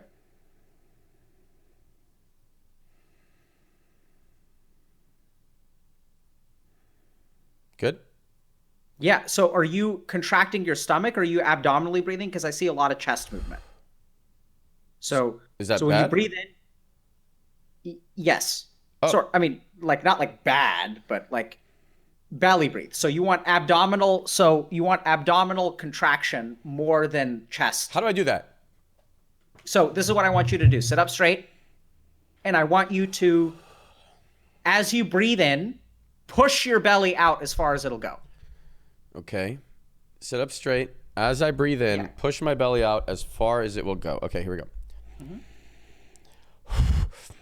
Wait, as I breathe in, push my belly out. Yep. You feel that? You can expand it. Just pull.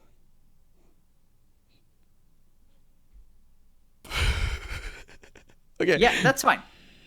So, okay, try less hard, just in a more relaxed manner. So just as you breathe in, just your navel is going out, your belly button is moving out, right? So imagine that your belly button is pulling out and you're sucking the air in through a vacuum.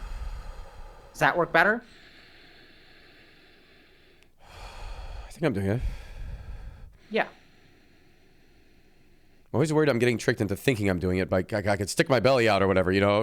Yeah. So like you know, imagine you're letting your paunch hang out, and you're just taking like a nice big breath, like you've just eaten, you know, like some good Texas barbecue. You just went to the Salt Lick, and then you're like. If I stand up, can we know if I'm doing it better? Yeah, I could do stand. Yeah, you have to turn to the side though. Okay, sure. Okay, so I'm gonna turn to the side. Okay. Yeah. Can't see my face. Does it matter? Okay. No. We don't need to see your face. Okay, here we go. See your sweet, sweet body. Good. Okay. So here's the. Okay. So. Okay, and when you breathe out, close your eyes. Don't look. Close your eyes. Imagine you're pulling your belly button towards your spine as you breathe out, and you're expelling all of the air out of your chest. I'm pulling my belly button towards my spine. Okay.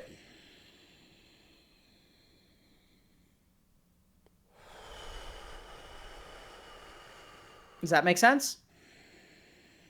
Or is the Doesn't make confusing? sense. It's not like I have a solid frame of understanding of what you're saying, but I could kind of try, you know. I don't have like a. I'm just saying. So breathe in and out, and let your belly move in when you breathe in. Belly move out. Oh man. Okay. Here.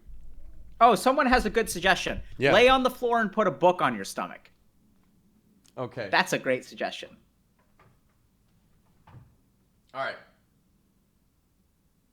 Is it bad if I don't own a book? Just put something on your stomach. Something that we can see. Yeah, that. Great. Oh, the Cookie Monster's better though. He might fall over. That's okay. Just lay down. Good. All right. We can see you. Good.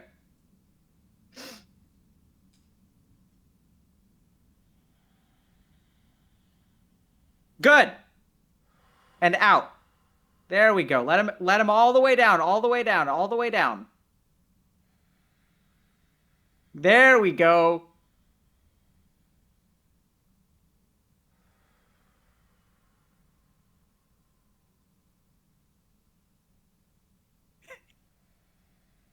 This has got to be hilarious for people who are just joining the studio. Like, what the fuck is going on?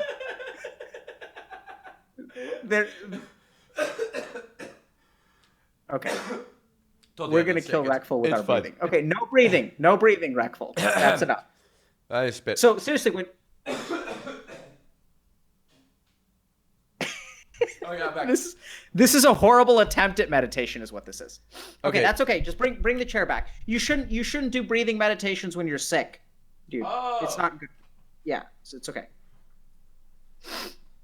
Okay. Also, people are like super super confused about what's happening, which Sure. is great. What were we talking? Okay, so we're talking about getting you to try psilocybin. Yeah, so let's take a step back. The reason that I was asking you to do this, so are both of your nostrils equally clogged? The right one's a little more clogged. Okay, so we're gonna do that same left gang, right gang thing that we did last time Yeah. at the end, but we'll talk about psilocybin. And the point that I was gonna make with meditation is that when you meditate, you experience a sensation. The sensation is not good or bad. Right? Like, so life is just experiences, and we tend to, I mean, my argument falls short even in my own head. We tend to pick one that experiences as good or bad. I would associate it with good, the meditation experience, because it's calming, and I think it releases endorphins. Maybe it seems like it does. It's something feels like it's tingling in my brain after I meditate. It feels really nice. Yeah. So it's just an association. We're deciding that it's good. It's just a feeling. No. But I think the reason it's good is because we sit with an experience without associations. That's what feels good. Like what feels good is when our mind is not associating or placing value judgments on things. Monka, Right? Yeah.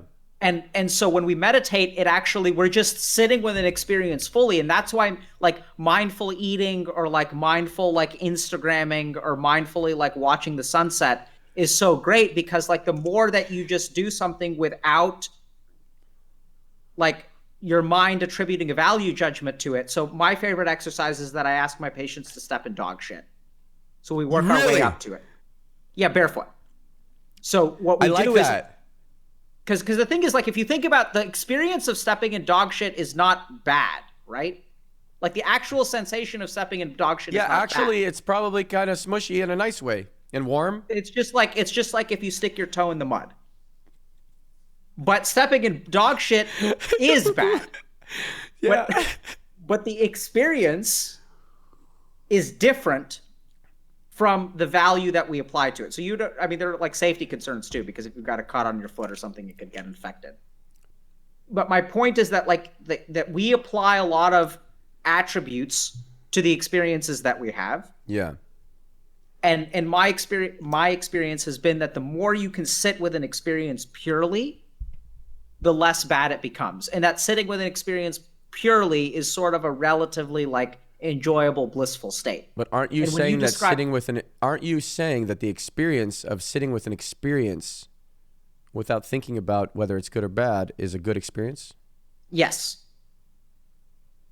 That's exactly what I'm saying. And I would argue that when you think about the way that you describe, so for example, I just got a $100 donation, so thank you, Waldemar. And so I think that that's a good thing, but if I were fully tranquil, that would be no different than getting a $1 donation. So my chat said you broke my brain. Reckful broke. I think that's what he meant. Right? Yeah. That he broke my brain. So, I mean, if you just think about it, like even, and you can try this, that you can take experiences that you normally, so the example that I use is like, also I take like this very bitter like Indian herb. So I don't know if you guys have ever heard of neem, but neem is a particular plant and it's like super, super bitter. Uh-huh. And if you just eat a neem leaf, it's an awful experience until you do it fully mindfully. And then if you do it fully mindfully, like it's actually not that bad. It's just it's like the most bitter thing you've ever tasted. But bitterness in and of itself is not necessarily bad. Right. Okay. So on psilocybin, you could do everything very mindfully, and you'll just taste something and be like, oh, actually, why is it that I never enjoy this? Exactly. You'll drink it and you'll think, oh, yeah, exactly. Okay. Exactly. So I think psilocybin creates separation between the mind and the self. Yes. Right? And so that people find to be peaceful and blissful and enlightening. So like not only do you gain more knowledge, but you gain peace and you gain some degree of enjoyment. And so that's also like, I've always thought it's weird that like moksha, which is the word for enlightenment, like gets translated as different things. It gets translated as bliss. It gets translated as liberation or freedom. Nirvana. And it gets translated as enlightenment. What's nirvana? And so one is like, huh? What's nirvana? Nirvana is moksha. Yeah, it's also nirvana, right? Yeah. Okay. Yeah. And so it's just weird that like one word has like, you know, if you think about it, like freedom and happiness are like two different dimensions of things, right? It's not like the same category. But in this state of mind, if you've done psilocybin, like you kind of know what I mean, that like there's sort of bliss and there's like, you know more things and you feel better. And knowing and feeling can kind of like, there's a state of mind where knowing and feeling can like peace and knowledge sort of come hand in hand, which is not usually how we think about peace and knowledge. I know what you're talking about. Yeah.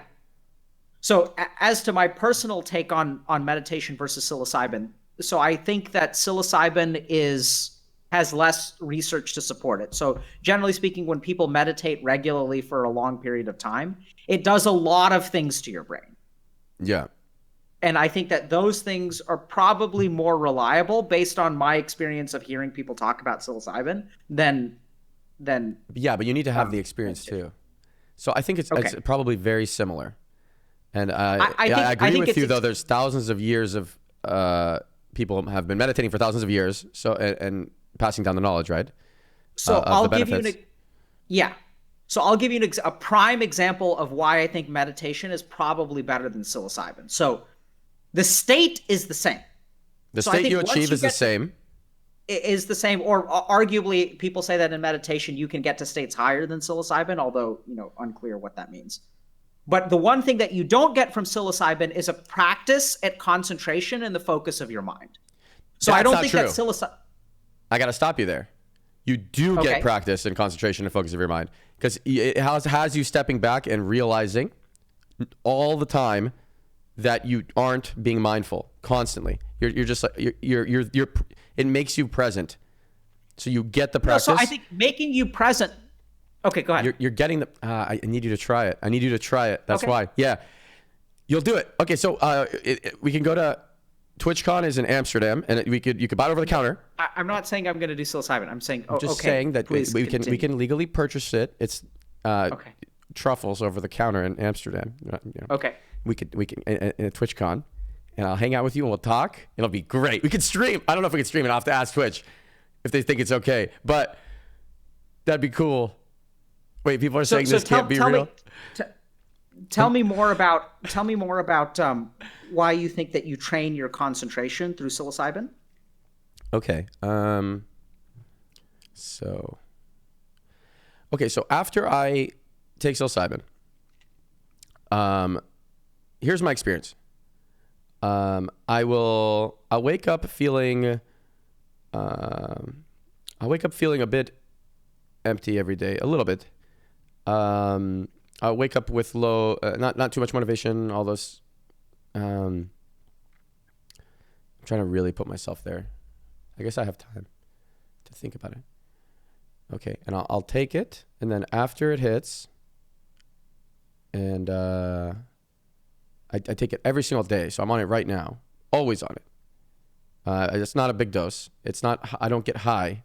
I take a 1 gram, which people get high on like 3.5 usually, and I probably built a tolerance. Once I'm on it, then I'm able to do the tasks that I usually would find impossible to do.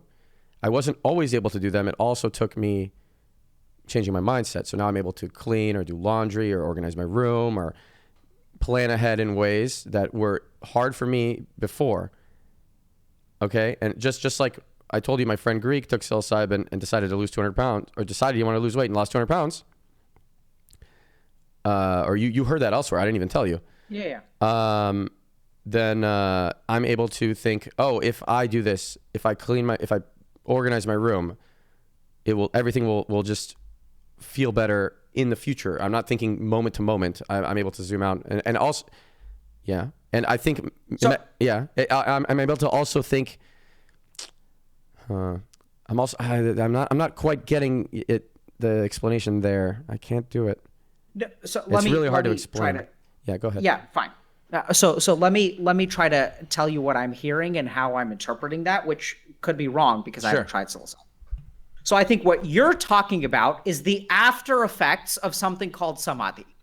So samadhi is a state of temporary enlightenment, and when people have samadhi, they change, and their outlook changes, which means their behavior changes, and what they can accomplish changes. It's like a moment of realization that changes the way that you move through the world. So like with my patient who was on Ibogaine, they had an experience where they saw like the addiction within them is like this serpent that was like coiling around inside them and like eating different parts of them. Okay. Yeah. And like they took that serpent out and they shed it and it wriggled and it fell off of them. And then they like felt like, and then like it changed the way that they interacted with substances in the future from that single moment in time. Yes. Is that what you're describing? Like their behaviors change and the product of their mind in terms of what it decides to do and doesn't do changes from this singular There's experience. so much more to it than that. Okay, could be. That singular experience gives hope. The singular experience makes you realize you can be happy, because when you're sad, you think it's impossible. You can't see a reality where you would be happy. I would feel, doesn't matter what I do. I've tried traveling. I've tried streaming. I've had a lot of fans, I've had a lot of money. I've tried to live in a nice place. And no matter what I do, it doesn't feel good. I can't feel happiness. And I've had a girlfriend who I really felt close to and loved. And we were traveling together in Japan, which is my favorite place to be. And I still wasn't happy. And now if I take psilocybin, all those same experiences become meaningful. And I feel like I'm a whole human being. I feel like there was something missing in my brain, and it connects it and it makes it work. And it makes me feel these feelings that other people must be experiencing. Okay. So that's very useful to hear. I think that that's a broader conversation. So that concerns me because in order to engage in life, it sounds like you need psilocybin. So that just bothers me. Right? So my hope is that there is a way for you to engage in life without psilocybin, to have those fulfilling experiences. Right. That would be great. That's a value judgment that I place. That would be great. Let me just go. But I don't mind. Like some people are like, oh, I don't want to feel reliant on any substance or something. Yeah. But I mean, I'm also reliant on eating food every day. I will die if I don't do that. So eating one extra food every day, a mushroom, I don't feel too bad about it. So I don't want to go down that road right now. What I want to focus on is what I was saying about training your concentration. So this is something that I'm not sure that someone's making fun of my logic. That logic doesn't work. How come? Actually, why doesn't that logic? Forget about the logic, please. Everyone's calling me a drug addict. No. Drugs equal. Can we address that though? That they're all calling me a drug addict. I feel like it should be addressed. I mean, we can. You really don't want to do it. I don't. I think really that's going to take. I think it's going to take more time and energy than I have the inclination for right now. Okay. Do you think I'm a drug addict? What does that mean? What do you mean by the word addict? That I'm doing something over and over that will have a negative effect on me long term?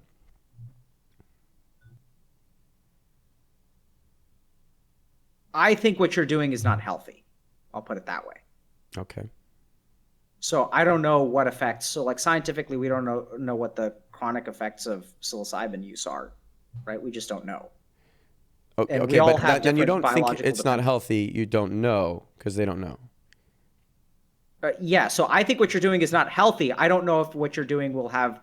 You don't know. So there's a difference between. No, but you don't know if it's not healthy. To be clear. Exactly. So I think what you're doing is unhealthy for a whole host of reasons. Okay. But that doesn't necessarily have to do with you being dependent on a substance, because generally speaking, psilocybin is not a substance that you form a physiologic dependence to. Good. Right. So like when we think about addiction, we think about someone who's developed a physiologic tolerance to a substance. So I am addicted to caffeine because if I don't have caffeine, I have withdrawal.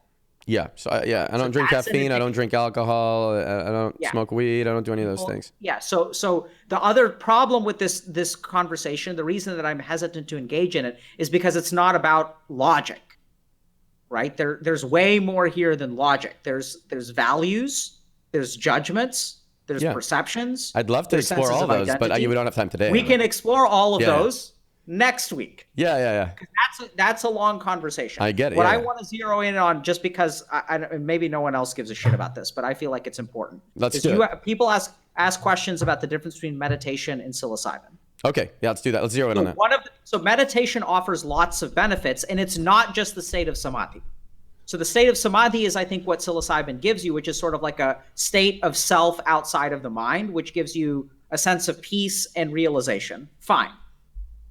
Arguably, meditation leads to other kinds of benefits, right? So they're like spiritual powers, which people claim that you can gain through meditation. I won't comment on those today, although if people are super interested about that, we can talk about that. I don't know if psilocybin lets you do those things. The thing that I will be very concrete about is that there is a particular practice of meditation. The first stage of meditation is dharana, which is not actually a state of mind, it's a practice. So when I sit down and I say, focus on your breath, and my mind starts to wander, and I train my mind to come back to the breath, and it wanders again, and I train it to come back, and it wanders again, and I train it to come back.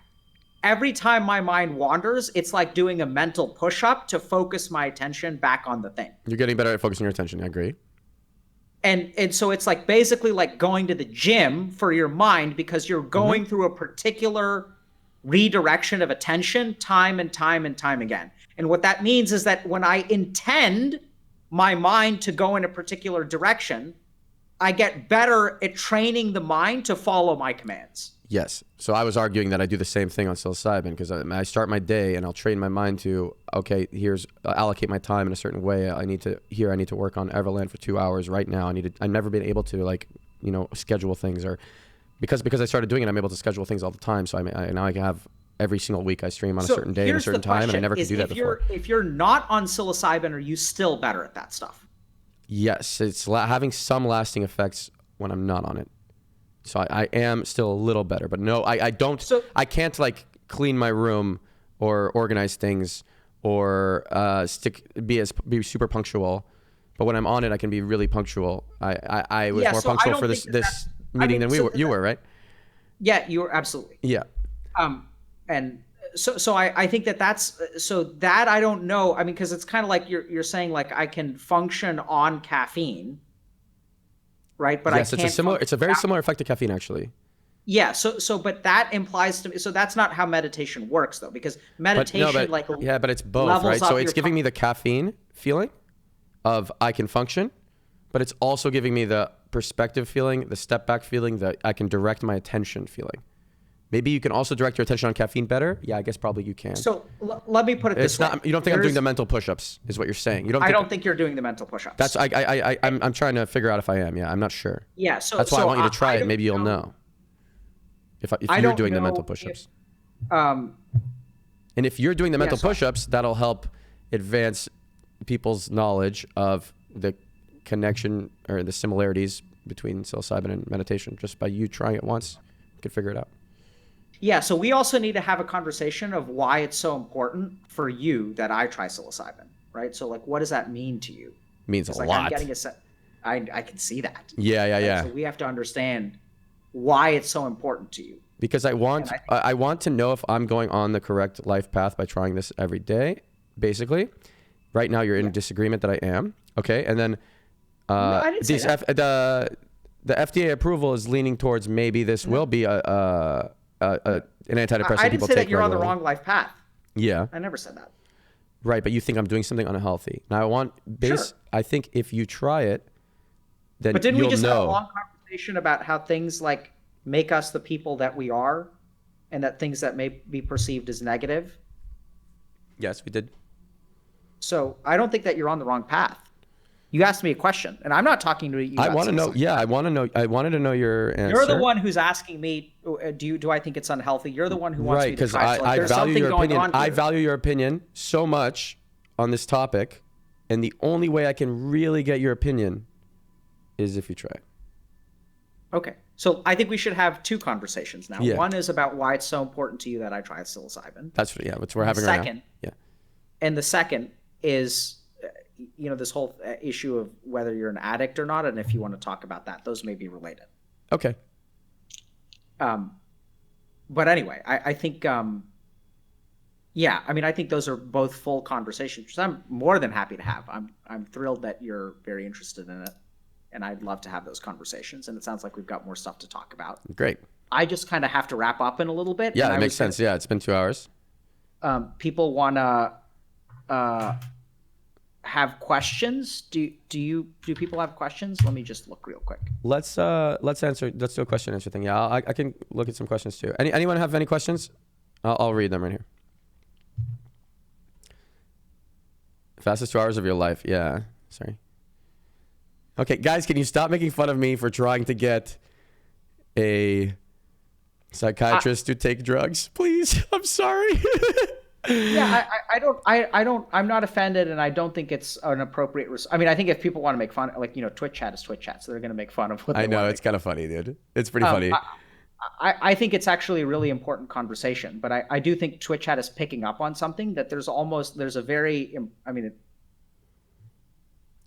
I don't want to use this word, but it feels right. There's some desperation within you for me to try psilocybin. Like, that's what it feels like. Yes. I feel, because as soon as you do, and I don't want to be too pushy, which too pushy for sure. But I know that as soon as you try it, you'll be able to tell me if I am doing these mental push-ups. If you tell me I am doing the mental push-ups, I'll feel better every single day. So here's the problem that I have with this in 2 seconds, Reckful. You need to stop living your life based on my validation. You have to decide for yourself. That's true. Right? That's the fundamental problem. So I've already decided for myself. I want to do it. But then then the reason I'm reaching outside for other opinions, I'm reaching out for other opinions because addicts do the same thing I'm doing. An actual heroin addict would do what I'm doing and decide for himself that it's what he wants to do. Exactly. So I need your opinion. There is a part of you that has doubt, and you are looking for me to settle that doubt. I'm not going to play that game. Oh, no, I didn't present this right. So it doesn't mean that we can't talk about it again, but my initial reaction is that you're looking for a green light from me, which the problem with that is not whether I give you a green light or the red light. The problem that I have with that is that, like, Reckful, you need to stop looking to me for green lights. This is a decision that you have to come to on your own. Huh? I kind of like looking to you for green lights right now. I know, and I'm going to give you the green lights that I'm ready to give you, but for the rest of it, let's talk about it later. Okay. Let's do Q&A. Sure. Dodge. Q&A.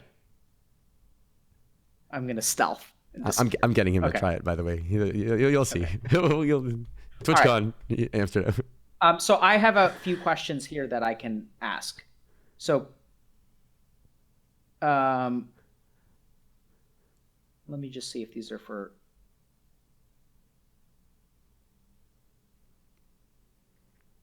Everyone thinks I'm crazy. Okay.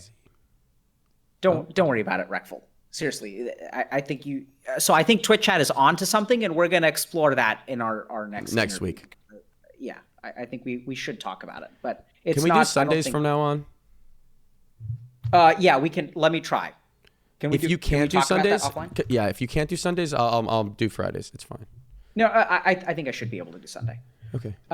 It's just gonna have to be not this time, right? Oh wait, do you guys like Fridays? Chat, you guys really like Fridays? I guess that's a good Q&A. What day do you guys like the best for this? Oh, they love Fridays. Okay, we'll do Fridays if he's okay with Fridays then. Would Friday later in the day work better for you? No, this was great timing. Okay. So somewhat we kind of talked about this a little bit.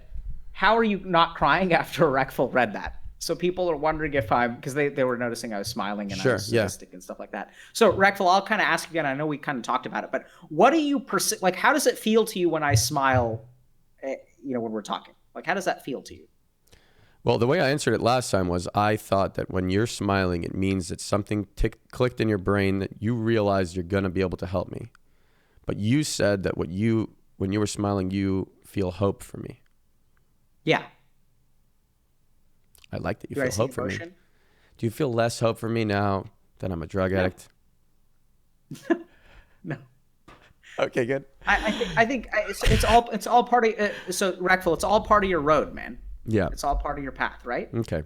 So, I mean, you know, I do my best not to judge, and like this whole like addict or not, yeah. So I think sometimes I do like click, right? So sometimes it's kind of an intellectual, like it's like right before it's like I got him. Yeah, like yeah. It's right before that. And so sometimes it is that sort of like intellectual things clicking into place, but a lot of times it's just hope. And it's kind of bizarre because like I used to get bothered by it when like people would come into my office and they'd like start crying and stuff. Yeah. And I'd be sitting there grinning like an idiot. And then I'd ask them, how does it feel to you that I'm grinning like an idiot while you're crying? And they're like, it actually feels really good. Okay. Yeah, And- I could so see there's it could be something- interpreted the wrong way, but I think most people who get Yeah. to know you would not interpret it the wrong way. I have a question for you. That's something you can ask Yes. your Sure. viewer base and your own time as well. So I was going to surprise you, but I think it's actually better if you end up telling me and talking about it. I'm going to put you in Everland. So you're going to be in the Okay. game. Cool. And you could have your own building, or you could be meditating on a mountain, whatever you prefer. And if you have a building, what would it be? What would you want it to be? And you could talk to your chat about it, and they could help you decide at another time. Okay. So I feel like I already have an answer for you. Okay, what is it? And and if this is a cop out, I'm going to ask chat because I feel like I don't think this is a cop out, but I think it should be whatever you think it should be. Oh, okay. Yeah, I'll do that. Sure. I want you to build it. So like whatever inspired me to put you into the game, like put me into the game in the image that you feel is appropriate. Okay, great. I got it. Okay. Yeah, great. Yeah, Thank you. nice. So I have a question here. Is it okay to meditate after smoking weed? So marijuana, I think, is a whole different ballgame. So marijuana, I'm not a big fan of. I'm not either. Marijuana also has a lot of good treatment uses. So, for example, like the best evidence for Like marijuana, I have some glaucoma, right? patients, not just glaucoma. So, like the most important clinical benefit that I've seen from marijuana is people who have opiate addiction and start using marijuana reduce their dependency on opiates. Okay. And so, like from a public health standpoint, like people are dying. Like I think 76 people every hour die from opiate overdose, or Okay. 176 or something like that. And so, any substance that causes people to use less opiates, I think there's room for. I have some patients that have depression and use marijuana from time to time. It's kind of funny because they come here and we do like meditation and all that kind of stuff. And then one day, like months after we've been working together, like, by the way, I smoke pot from time to time. It really helps me feel better. Yeah. And then I ask, okay, how much do you smoke? And I'm like, okay, like, look, you're Yeah, I gonna think live your life, and if the that's- downsides of it are it's difficult to have motivation. Yes. Yeah. Mhm. So this is the real problem with marijuana, is that marijuana is a cannabinoid, and a lot of the receptors around behavior and habit have to do with cannabinoids. And this gets like super complicated, but basically when we look at and so I think the real problem with chronic marijuana use is that it destroys your motivational circuitry. And so like if you have trouble finding a job or you have trouble studying or things like that, by destroys, it's unclear how much damage it does and what that looks like. But it really hampers people's abilities to have an intention and follow through with that intention for productivity. I've seen that firsthand on a lot of my friends. And so the people make counter arguments, right? Because they say like, oh, you have like, so I have someone, I work with someone who, I'm sure this is not going to be identifying, but I've worked with people at like major places like Goldman Sachs and Google who use marijuana on a daily basis. And the counter argument is, but there are super successful people who work at these institutions and use marijuana on a daily basis. And I say, yes, that's correct. That's true. At the same time, I think as a clinician, and you have to, as a clinician, you play the odds. Yeah. Right. So the question is, if I take 100 people and I give them marijuana, and I take 100 people and I don't give them marijuana, what are the likelihoods that they'll end up in certain places? I would bet anything that more of them would be less motivated. And that's what we see. So there's data to suggest that, right? Okay. Which doesn't mean that an individual, It doesn't like, and this is a big problem, is for a long time, people thought that marijuana affected IQ. It like kills brain cells or whatever. I've never seen a situation where I think it affects like raw IQ. I think what it affects is executive function, which is like your frontal lobes, which is like being able to plan and execute complicated tasks, and it affects motivation. It engenders sort of habitual circuitry in your brain. So when we, and I know I said this was complicated, but I'm going to go into it because I can't help myself. So when we first start to do an action, and that action feels good, that is mediated by dopamine in something called the mesolimbic circuit. So early on, actions, like when I wake up and I have my first cup of coffee ever in life, or let's not use coffee, let's use alcohol, for example. And maybe this is a bad example because alcohol does things to your brain. So forget about the effects of alcohol in the brain. Actually, let's use video games. Okay, there you go. Yeah, that's a lot better. Yeah. So when I first play a video game and I say like, oh, this is lots of fun, that's dopamine acting in my mind, in my brain, okay? So dopamine reinforces a behavior through the experience of pleasure. But what happens when people become addicted to games is they play the game for like 10 hours a day. And if you ask them on hour 7, are you actually having fun? They say no. Like they don't remember yesterday where they played 14 hours of Diablo as being like one of the best days of their life. But I do remember like LAN parties where I still remember like the LAN party where I played Left 4 Dead. And it was like a blast, man. Like I remember that. It was so much fun. I was with my friends. We were trying to survive from zombies. It was like a blast. I remember specific gaming experiences of my life because they released dopamine. Yeah, playing games on a couch feels with friends is so fun. And I after Everland, maybe I want to make some sort of my lead artist Frank is really passionate about this too. Make some sort of game that gets people to do couch co-ops again. Because hanging out with your friends, I'd love that. Yeah. But so at the beginning of a behavior, it gets reinforced by dopamine. Over time, that neurotransmitter changes and it becomes a cannabinoid. So endocannabinoids have to do with actions related to habit formation. So once something becomes habitual, you don't enjoy it anymore, but you do it anyway, right? So if we think about like a behavior, everyone thinks that behaviors are reinforced by dopamine and pleasure circuitry because by now gamers are pretty smart and they're into neuroscience and they're into drugs of, so they like study about the brain and they read about the brain. Everyone knows about dopamine. What people don't know is that if you think about a habit, so if you think about a habit, like you don't enjoy the things that you do habitually. That's why gaming's become less fun for me. Yes, because what happens is it starts to engender the neurotransmitters involved are cannabinoids, which have to do with habits and no longer have to do with enjoyment. So I think when you flood your brain with cannabinoids, now this is my theory. We don't really know. So we know that marijuana reduces motivation. We know that marijuana is a cannabinoid. We know that there are some circuits of the brain, and I'm going to have to brush up on this and get back to you guys because I'm a little bit rusty. So take what I say with a grain of salt. And we know that, so we know the neurotransmitters of cannabinoids, and we know that marijuana reduces motivation. So my hypothesis is that since you're flooding your brain with cannabinoids, you're reinforcing a habit cycle around whatever the marijuana behavior is, which generally speaking is not productive.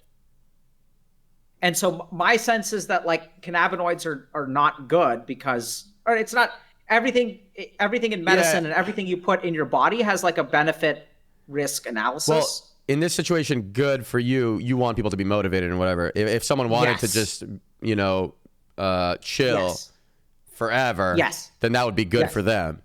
Yes. Yeah. But I don't think that would be good for them because I think what they would be doing is chilling. And now this gets back to the question, should I use marijuana before I meditate? So let's think about why someone would want to use marijuana before they meditate.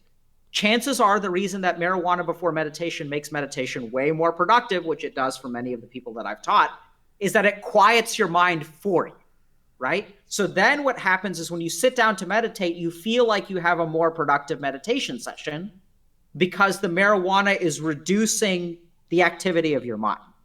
But if we think about it, part of the benefit of meditation is being able to wrestle with your mind in its current state. Yeah. So it's basically like what marijuana does is it's like if you go to the gym and you're trying to train your attention and concentration and your ability for follow through. And I talked about this last Sunday.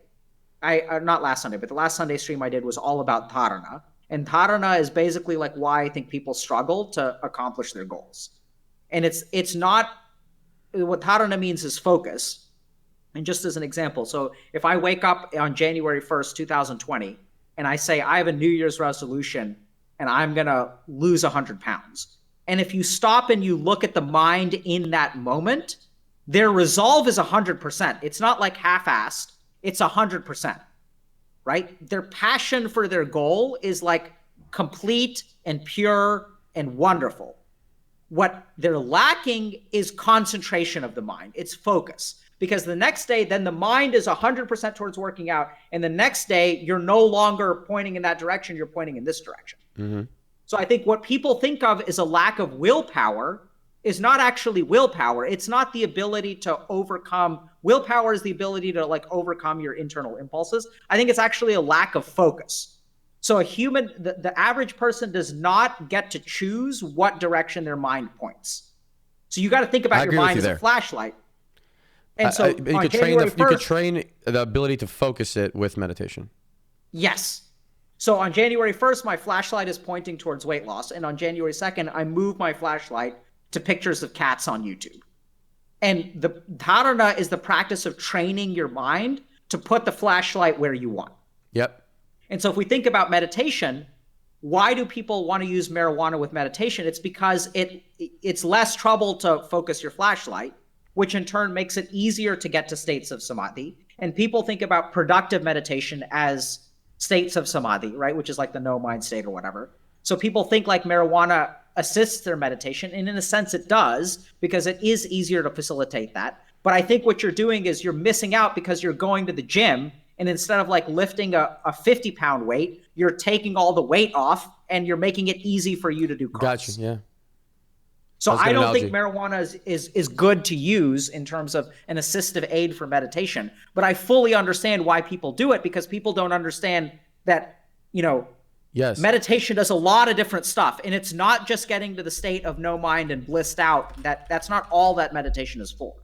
There are a lot of other benefits of meditation. Yeah, another thing, marijuana also helps you fall asleep, but I think it's the same thing. It's just, you could use the same analogy. It's you're getting worse sleep when you sleep after weed. I don't think you get to REM as often.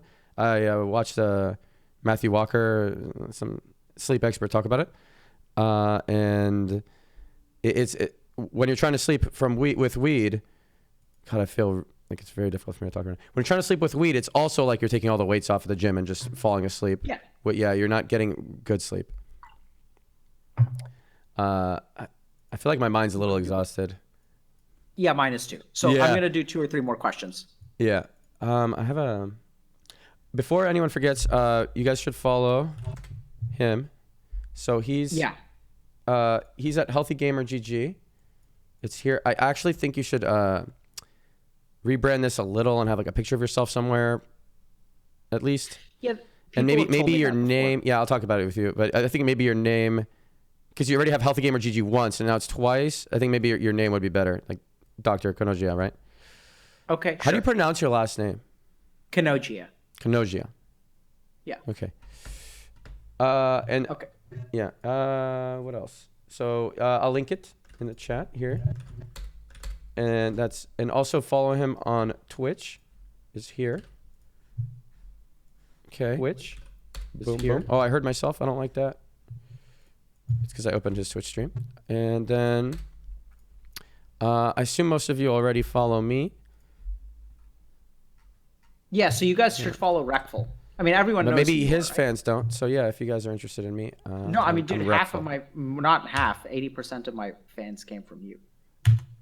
How do I link to you? Boomer. You're trying to figure out how to link to me? Yeah, my mods have figured it out. Okay. Yeah, so you guys should. Reckful's awesome. So I'm actually a fan of Reckful's. Wait, so if you wanted to type in a URL to get to my channel, could you do it? Yes. Okay, just making sure. It's just twitch.tv/Reckful, right? Yeah, you got it. Yeah. Oh, you just, yeah. My mods posted it. But they posted it? Okay. but I know how to find. I didn't know what your actual name on Twitch was. Okay, yeah. Because like a lot of because I know you're Reckful because I remember watching your PvP videos from a decade ago. Which, by the way, are still taken down from YouTube for. I know. I saw. I looked. Yeah, but for the video. I told. So it wasn't on my channel. The video you've seen, I guess Reckful 3 is probably the one you saw. It has like 5 million views. Yes. Yeah. So it wasn't on my own channel. It was on a small channel with like 20K subs called Complexity Gaming, which was my sponsor at the time. But they apparently got sued for some intro they used, sounds of something on their intro, and they're still dealing with that. It was a cool video, man. Yeah, it'll be back up someday. Okay, can we just do 2 or 3 more questions? Yes, you do it. Okay, Go ahead. People are saying, why do yogis in India smoke cannabis regularly and religiously? So this is a great question. So not all yogis, in fact, I'd say a very small minority of yogis use cannabis, and it is used as part of their spiritual practice. So the yogis who use cannabis are part of a kind of tradition called Aghori sadhana. Ghor means fear. Aghor means without fear. So they do things, they live, what they basically do, so this is actually a great question, because we were talking earlier about how an experience is just an experience, and it isn't like good or bad, and good or bad is what we attribute to it. So the goal of their sadhana is to do practices that normally engender fear and to do them with tranquility. So the Aghori Babas, who are also apparently really good at giving boons and cursing people, so they do use marijuana. Sometimes there are like Himalayan yogis that use marijuana as well. But I think most of the pictures that people see are oftentimes of naked yogis who are covered in ash and are smoking pot and are unclean. So these people live in cemeteries. They coat themselves with the ash from cremated bodies. And they also do things like eat meat, drink alcohol, and sometimes practice cannibalism. So like the reason that they engage in all of these things is to like do these practices with like complete tranquility of mind, and it's kind of like stepping in dog shit. So stepping in dog shit is my new tutorial version of Aghori sadhana. Uh-huh. The other thing about Aghori sadhana is it is recommended by a guru for a particular period of time. So you're not an Aghori, you don't become an Aghori sadhana, and I could be wrong about this, just based on my supposed to do it for a small amount of time. Yeah, not a small amount of time, usually a decade. So they're like lifelong monks. So they they'll spend 20 or 30 years doing like regular practice, right? At the age of 40, they go and they live in a cemetery for about a decade and smoke a bunch of pot, and then they come back and then they give up pot again. Oh, okay. Yeah. Just NBD 10 years of eating people. So I don't think that, generally speaking, yogis use charas, which is marijuana, regularly. So if I wanted to watch you step in dog shit, you'd say yes. Sure. Okay. That I'll do. Right. I'll step in dog shit. Is that something people are interested in seeing? No, yeah. Where do you draw the line? So you won't eat people, I assume. I won't eat people. Yeah. That's correct. What would you do that they do? I mean, I drink alcohol and I eat meat. Okay. But I don't do it as part of my sadhana. I just do it because I enjoy it from time to time. Gotcha. Yeah. So I'm not interested in doing a Aghori sadhana. That's not my path. I decided I would do Aghori sadhana. Yeah. If something ever happened to my wife and kids and like all of my material attachments were gone, I'll become a monk again. Okay. And Aghori sadhana may be a part of that, but we'll see. But yeah. Can I do one more question, Reckful? This one's kind of of course. You. I'm enjoying just listening. Do you think Reckful is looking for an easy way out of his depression? If so, do you think that his approach to his depression ultimately leading to the root? If so, do you think that is his approach to his depression ultimately leading to the root of his depression? I understand. Okay. So I think the question is, do you think Reckful is looking for an easy way out of his depression? And do you think that looking for an easy way out of your depression is the root of why you're depressed? That's what I think the question is. I hope it's a no. What do you think? Do you think you're looking for an easy solution to your depression? I was looking for any solution, so that part he's right, but it's not the reason I'm depressed. I was depressed to start with. Yeah. So I don't think that you're looking for an easy solution. In fact, even though this solution feels good, and remember, boys and girls, we're not treating or diagnosing any medical illness. I think that what you're doing, would you describe this as easy? No, I mean, I fucking cry my eyes out. Yeah. Time. So I think like people need to remember that, right? Like, so what Reckful is doing requires just gigantic balls of steel. Like, it's not easy. I have really big balls. Yeah. Yeah. Are they made of steel, though, is the question. I hope so. What are they made of? I'll have to palpate them in a non-medical way when we meet in Amsterdam. Wait, what? Okay. We're just going to kill him right now. But okay, so here's what I think is going on with Reckful. I don't think that there's an easy solution to his depression. And I think that what he's doing is hard, not just because he's doing it publicly. Doing it publicly, sure, is hard. But I think the really hard thing and what is really amazing and what I respect and why I'm invested in continuing to work with you is because you're grappling with the things that are difficult to grapple, right? Like, you're zoning in to the raid. And you know that there's like a gigantic raid boss on the other side, and you're zoning in. And I don't think I've always wanted to be challenged in that way. And when I play games, I try to do the hardest thing in the game, and I try to beat it, right? So I'm trying to do that with my own life. Absolutely. And so I think that what you're trying to do is not easy. In fact, it's hard. It's very hard. So grappling with like the dark parts of ourself, grappling with that inner thing that, you know, is painful and difficult because it's safe, right? Like it's safe to actually just continue to be depressed and use psilocybin and kind of like hang out. But actually like dealing with your feelings and facing your feelings and talking about your loss and also like talking about there are like undertones of stuff that we haven't even explicitly talked about, which is like, what is the conversation that you're going to have with your family? Because that's going to have to happen at some point. Yeah. My one disagreement with what you said is it's safe to continue just being depressed. And yeah, you added doing psilocybin to the list.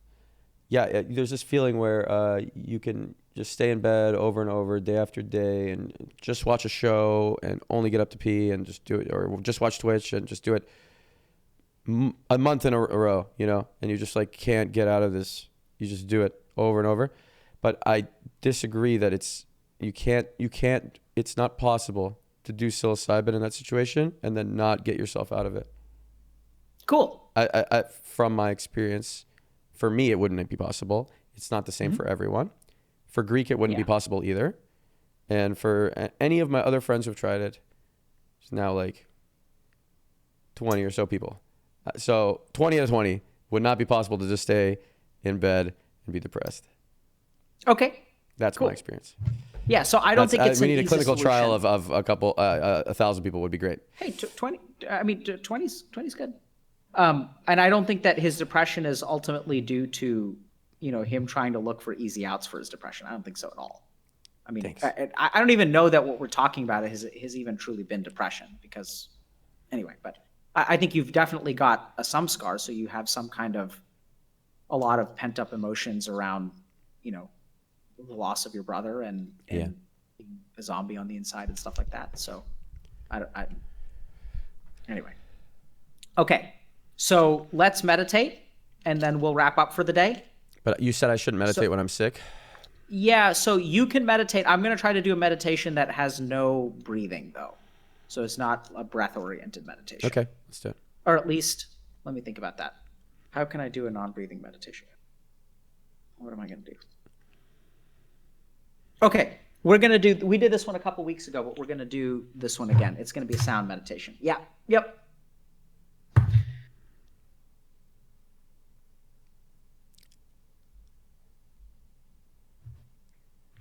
Oh, third eye. Let's do third eye meditation. Great. That one's even better. We're going to charge our laser beams. Okay. So I want you guys, let's do third eye meditation. Okay. So I want everyone to sit up straight. So all your right, here back we go. should... Chat, we're doing it. You guys do it too. Sit up straight. So I want you to just take a... so I'm going to ask people to close their eyes, and then I'm going to ask them to open them after a few breaths. And then I'm going to ask you guys to watch what I do. Actually, let me think about it. How am I going to do this? Okay, I'm going to teach you guys the third eye thing first, but don't do it now. I'll tell you guys when to do it. So I want you to take your... Can I get banned for using my middle finger on Twitch? No, not if I do this, right? You got some supportive finger there that it's giving a different meaning, yeah. I'll do this, okay. So normally, I mean, you guys at home don't have to use these two fingers because the middle one is the operative one. So the main thing is that the middle one is out. My middle finger needs to be out. Okay. Yeah, so there's a spot that's like just right above your eyebrows and in the middle of your forehead. And I want you to just hover. Don't touch. No touching. Hover your finger just like a centimeter away from your forehead. So just that spot, but don't touch. Yeah. So you guys just find that spot. Okay, a little bit higher, Reckful. A little bit higher. Yeah. Wait, can you see from the side? Yep, I can see from the front. Okay. Okay. So I want you guys to just train yourself to do that, okay? But you don't want to touch. Now put your hand down. So now what we're going to do, put your hand down. Now what we're going to do, I want you guys to just remember that because I'm going to ask you to put your finger over your third eye in a second. We're going to do some deep, relaxing breathing first, and then we're going to do the third eye thing. And then, so what I mean by that is like, so put your finger over your third eye. So I'll ask you to do that. And then we're going to stop the practice. So I'm going to ring the bell to signal the start of the practice and ring the bell to signal the end of the practice. And at the end of the practice, you should open your eyes, okay? We're closing our eyes right now when the bell rings? Yeah, close your eyes. Okay. Now what I want you to do is take a deep breath in and out.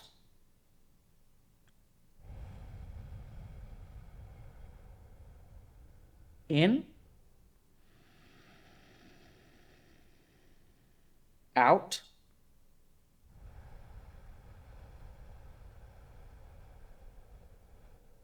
In. Out.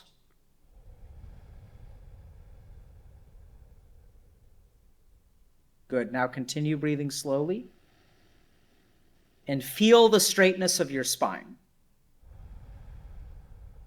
And with each breath in, feel your body expand, your shoulders expand, your chest expand.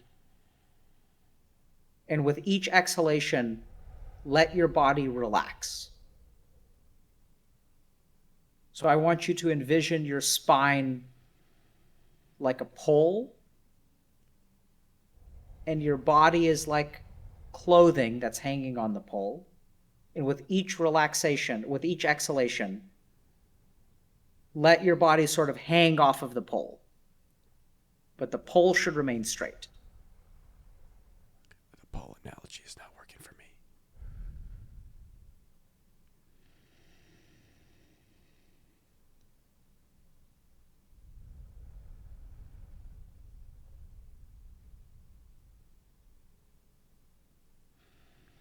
And I want you to take a moment to hear the sound of your breath.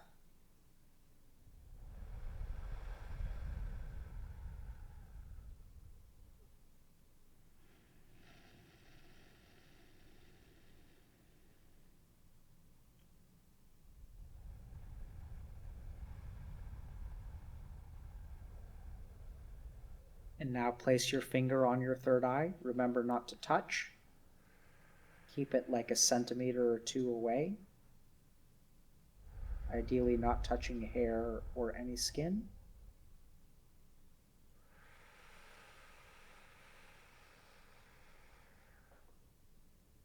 And focus on the sensation of your forehead.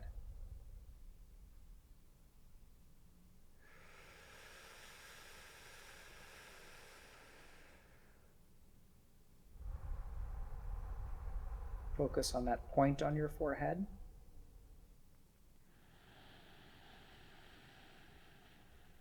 Try your best not to think about what you're doing or what's happening, and just focus on the sensation. Keep your arm there. We'll practice for a bit. About 2 minutes.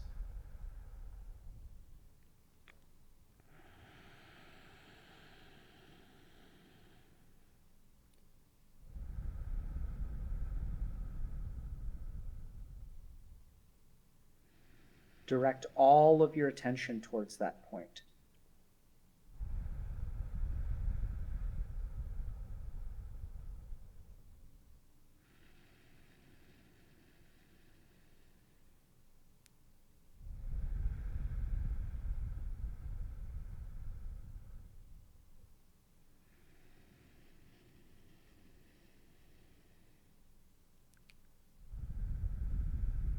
And now let your hand come down and relax. And continue to focus your attention on your third eye.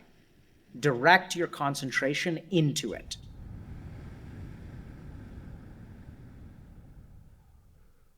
You may notice some residual feeling.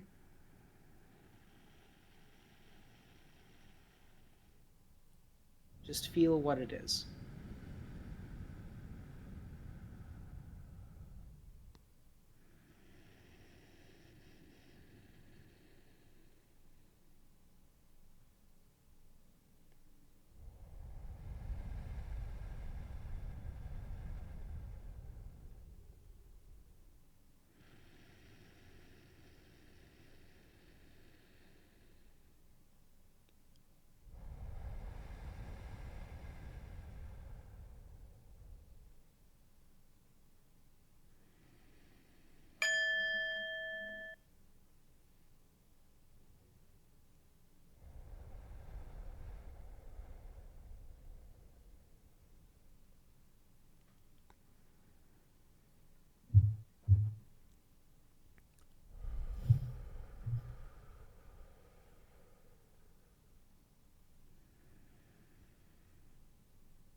I'm calm.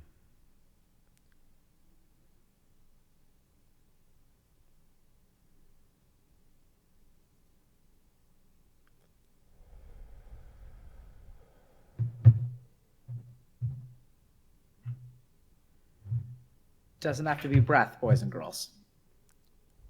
Not have to be breath.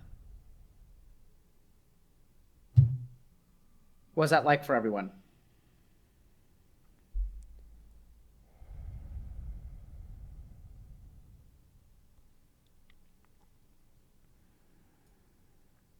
They loved it.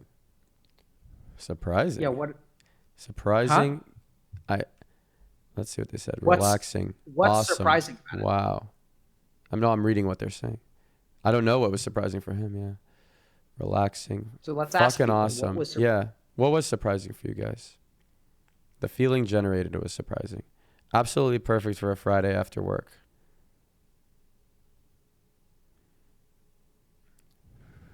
Feel renewed. Actually calmed me down.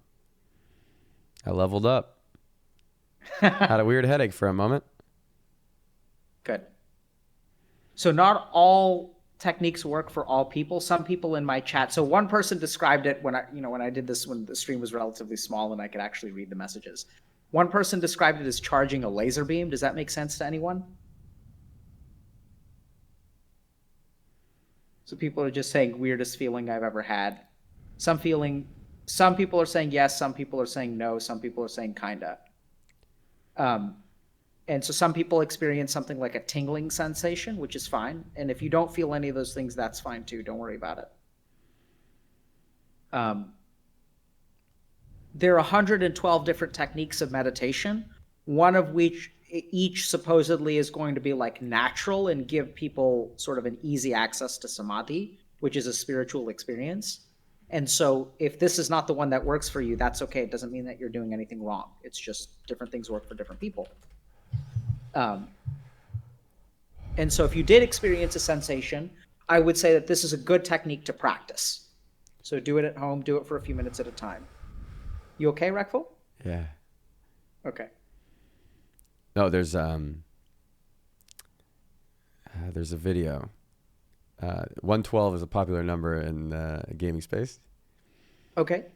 There's a video of Ryan Lockwood. He's a guy speedrunning GoldenEye 64 for N64. And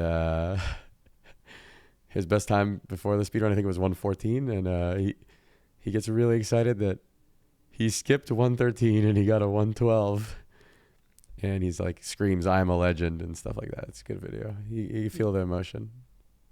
Cool. You should watch it on your own time. Yeah. I will. I'll watch it right now. Right now. You don't have to watch it right now. All right, let's watch it, boys. Okay. No, I was not gonna calming. go Actually, ahead. it's a weird transition from being this calm to watch that video. You should watch it a different time, I think. Okay, sure. So who should I raid? Reckful, are you streaming? Or are you? I'm gonna go at the same time as you. Okay. Do you know who I should raid? Let's figure out someone to raid together. Okay, let's see. Who deserves this raid? Okay. We're asking when is LS coming. For some reason, it's not showing me who's live. Wait, am I logged in? Twitch is LS buggy is right coming now. on Sunday. Okay, Twitch is buggy, and I can't see who's live on the side. Is this you guys having the same thing? Kanat, Lazanta, Trihex. Twitch is kind of bugged right now. Maybe we should wait a few minutes before we host anyone because it might not work. Maybe it'll work. Let's see. Okay, hold on. I'm gonna. Trihex is a nice guy, but yeah, there's a lot of. Okay, what's our raid message? Our raid message. Well, we want to spread some positivity for sure. How do we do that?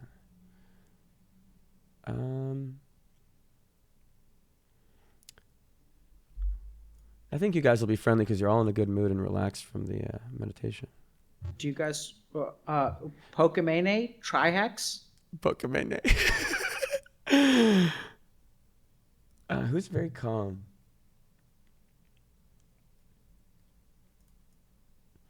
Let's raid different people so it's not too overwhelming. Okay, you do someone, I'll do someone. Well, Reckful, who should I do, man? I need you. Oh, you're asking me. Oh shit. Okay. You should do. Okay, how about you do. Damn, I can't see who's live. It's really annoying. I have to actually scroll through and think.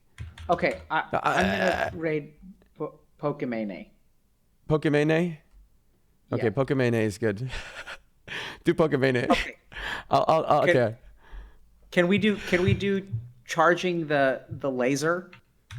Yeah, you could charge the laser over there. No, people are saying you're don't. simping a little bit. I'm You're confused. simping. I'll simp as well. It's fine.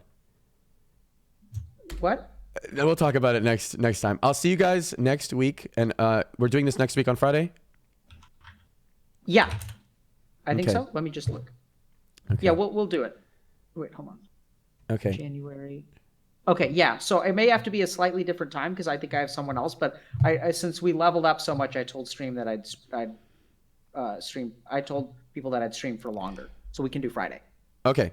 So we'll do next Friday. Okay. See you then. Thank you so much for today. Okay. Thank you. Love ya. Love you too, buddy. See Take ya. care.